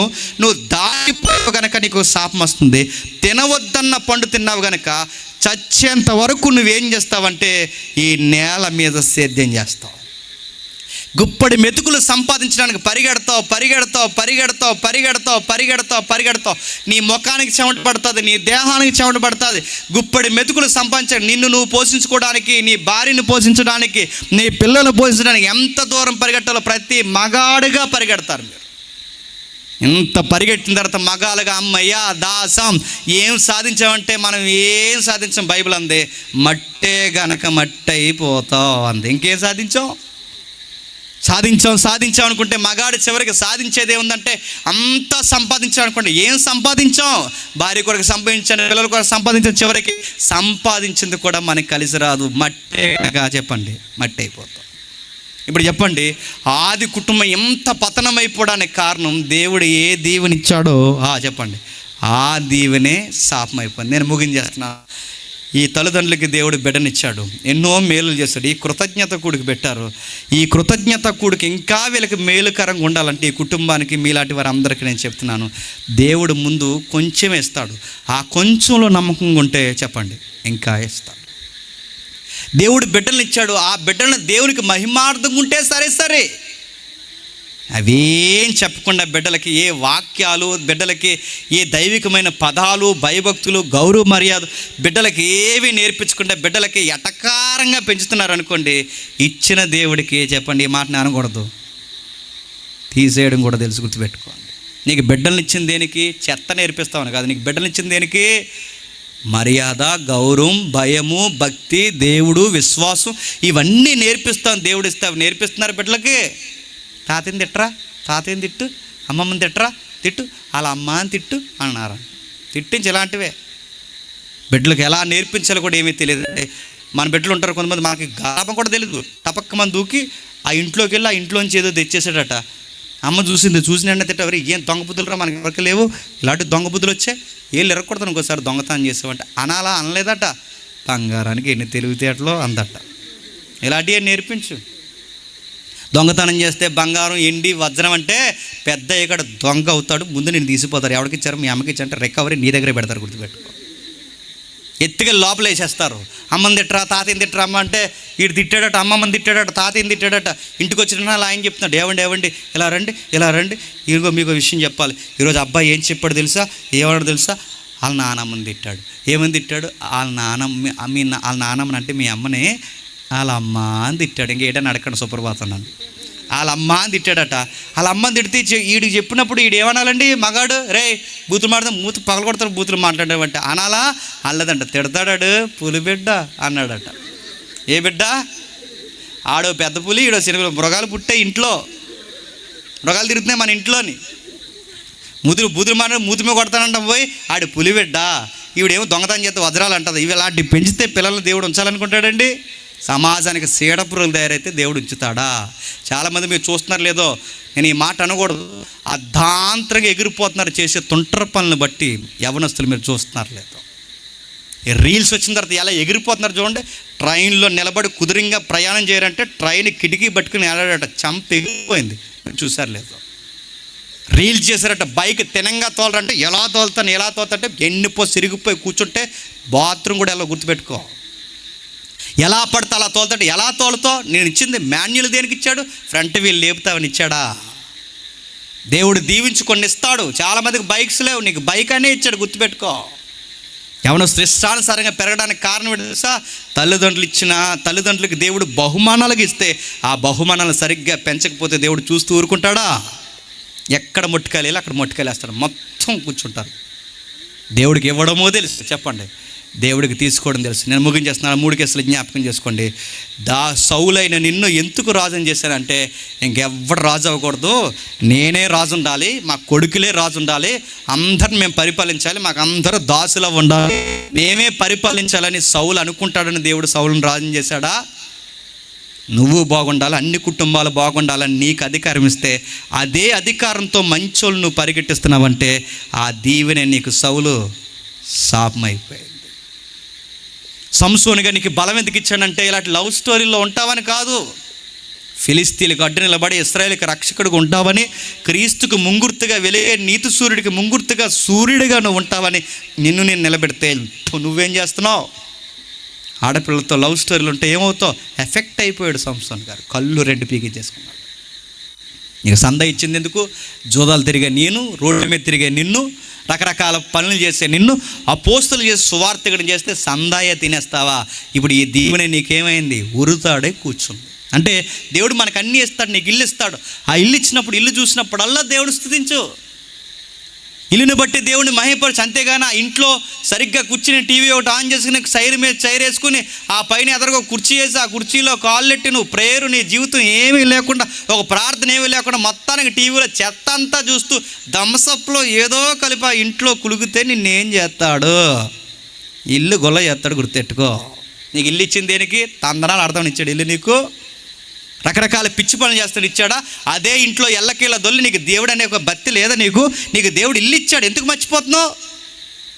దేవుడు ఆరోగ్యాన్ని ఇచ్చినప్పుడు ఎందుకు ఆరోగ్యాన్ని కాపాడుకో. ఇలాంటి ఆరోగ్యం లేక కోట్ల రూపాయలు ఉన్నవారు కూడా కోట్ల రూపాయల ఆరోగ్యానికి పెట్టుబడి పెడుతున్నా. నీకు బంగారం లాంటి ఆరోగ్యం ఇచ్చాడు. ఆరోగ్యం ఇస్తే ఇడు అన్నాడట, బెట్టింగ్ కాసి అన్నాడట, నేను తాగేస్తాను రా అన్నాడు. తాగు, నేను 2 కాయలు తాగేస్తాను రా, 3 కాయలు తాగు, ఎలా ఉంటుందో రాదో తాగు. నేను సీరియస్గా చెప్తున్నాను. పోతాయి, కిడ్నీలు పోతాయి, అవయవాలు పోతాయి. ఇంకా నీ వయసు ఇంకా చిన్న వయసు, 25 ఏళ్ళు కూడా తాగలేదు. తాగేస్తాను 25 ఏళ్ళు తాగలేదు, 40 ఏళ్ళు తాగమని కదా నా ఉద్దేశం. తాగి నడుతున్నాడు. తాగితే నీకు ఆరోగ్యం ఇచ్చింది దేనికి? తాగి ఊగుతావనా? నీకు ఆరోగ్యం ఇచ్చాడని వీడు తాగుతాడట, ఊగుతాడట. తాగు, ఒకరోజు హాస్పిటల్ మంచం పడతావు, ఎందుకు తాగని అనుకుంటా. అంటే నీకు ఆరోగ్యం ఇచ్చాడు, ఆరోగ్యంతోనే అటకారమాడు. ఆరోగ్యం ఇప్పుడు నీకేమైంది? నీ ప్రాణాలు తీయడానికి గురి అయిపోయిందని నీ ఆరోగ్యమే నీకేమైంది? శాపమైంది. నీ ఇల్లే నీకేమైంది? అప్పులకి నిలయం అవుతుంది. నీకు చక్కటి భార్యనిచ్చాడు, భార్య భర్తతో చక్కగా కలిసిండు. నీకు భర్తనిచ్చాడు, చక్కగా సంసారంలో కలిసిండు. సీటికి మాటికి అమ్మకు ఫోన్ చేసి, సీటికి మాటికి నాన్నకు ఫోన్ చేసి నేను కాపురం చేయను, నువ్వు వచ్చేస్తాడు, ఎల్లు, సిగ్నల్ దగ్గర నిలబడుతుంది కానీ ఎల్లు, ఏం చేస్తావు? పడుతుంది, ఎల్లు నడుతుంది. కాపురం చేయడం వస్తుందండి అంటే కూడా ఏం అనకూడదు. ప్రేమలో నిలబడి కష్ట సమయంలో కూడా నిలబడేది సంసారం. నీకు ఈ సంసారం విలువ తెలియట్లేదంటే ఈరోజు సంసారం పాడు చేసుకుంటే రేపు పొద్దున మళ్ళీ వస్తుంది అనుకుంటున్నావా? నీకు చక్కటి సంసారం ఇచ్చాడు, కాపాడుకో. నీకు చక్కటి ఇల్లు ఇచ్చాడు, కాపాడుకో. నీకు చక్కటి ఆరోగ్యం ఇచ్చాడు, కాపాడుకో. నీకు చదువు ఇచ్చాడు, కాపాడుకో. వయసునిచ్చాడు, కాపాడుకో. అందం ఇచ్చాడు, కాపాడుకో. 1 2 కాదు, నేను దీవించి చాలా ఇచ్చాడు, కాపాడుకో. కాపాడుకోను రాకపోతే దేవుడిచ్చినవే మన నెత్తి మీదకి ఏమవుతాయి చెప్పండి? శాపాలు వచ్చి కూర్చుంటాయి. ఇప్పుడు చదవండి, ఇందాక స్టార్టింగ్లో చదివాంగా మత్తయి సువార్త ముగించుకుందాం. మత్తయి సువార్త 25వ అధ్యాయం, మత్తయి సువార్త 25వ అధ్యాయం 14 వచ్చును. బలా నమ్మకమైన మంచి దాసుడా,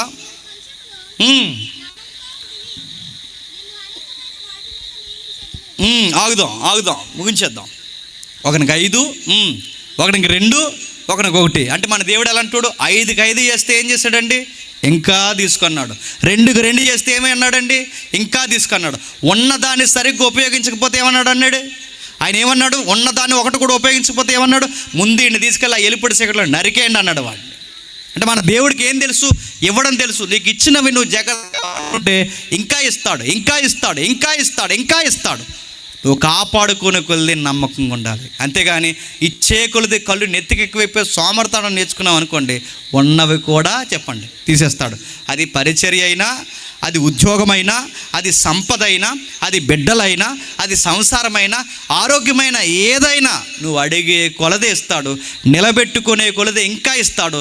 నిలబెట్టుకోవడం రాకపోతే చెప్పండి అవే తీసేసి నీకు ఊరుతాడుగా కూర్చోబెడతాడు. ఈ కుటుంబం ఆ భయభక్తులు కలిగి ఉంది కనుకే, ఆ కుటుంబానికి ఆ విషయం అర్థమైంది కనుకే వాళ్ళు దేవునికి ఏం చెప్తున్నారు చెప్పండి? కృతజ్ఞత తెలియజేస్తున్నారు. థ్యాంక్స్ మై లార్డ్ అని చెప్పారు.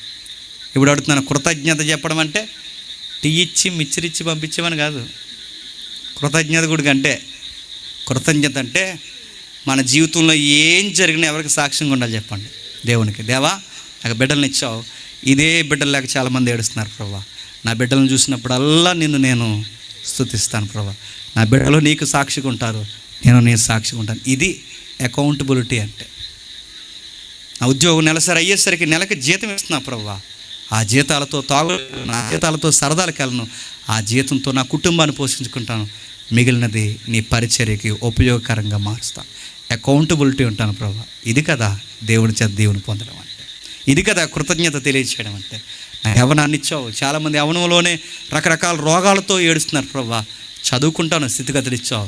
నా తల్లిదండ్రులకు గౌరవపదంగా ఉంటాను. ఒకరోజు నీకే సాక్షిగా ఉంటాను. మంచి ఉద్యోగం, రాష్ట్రానికి దేశానికి ఉపయోగపడే స్థాయికి వెళ్ళి నీ సాక్షి నిలబెడతాను ప్రభా అని దేవుడిని ఇంకా ఆశీర్వదిస్తాను.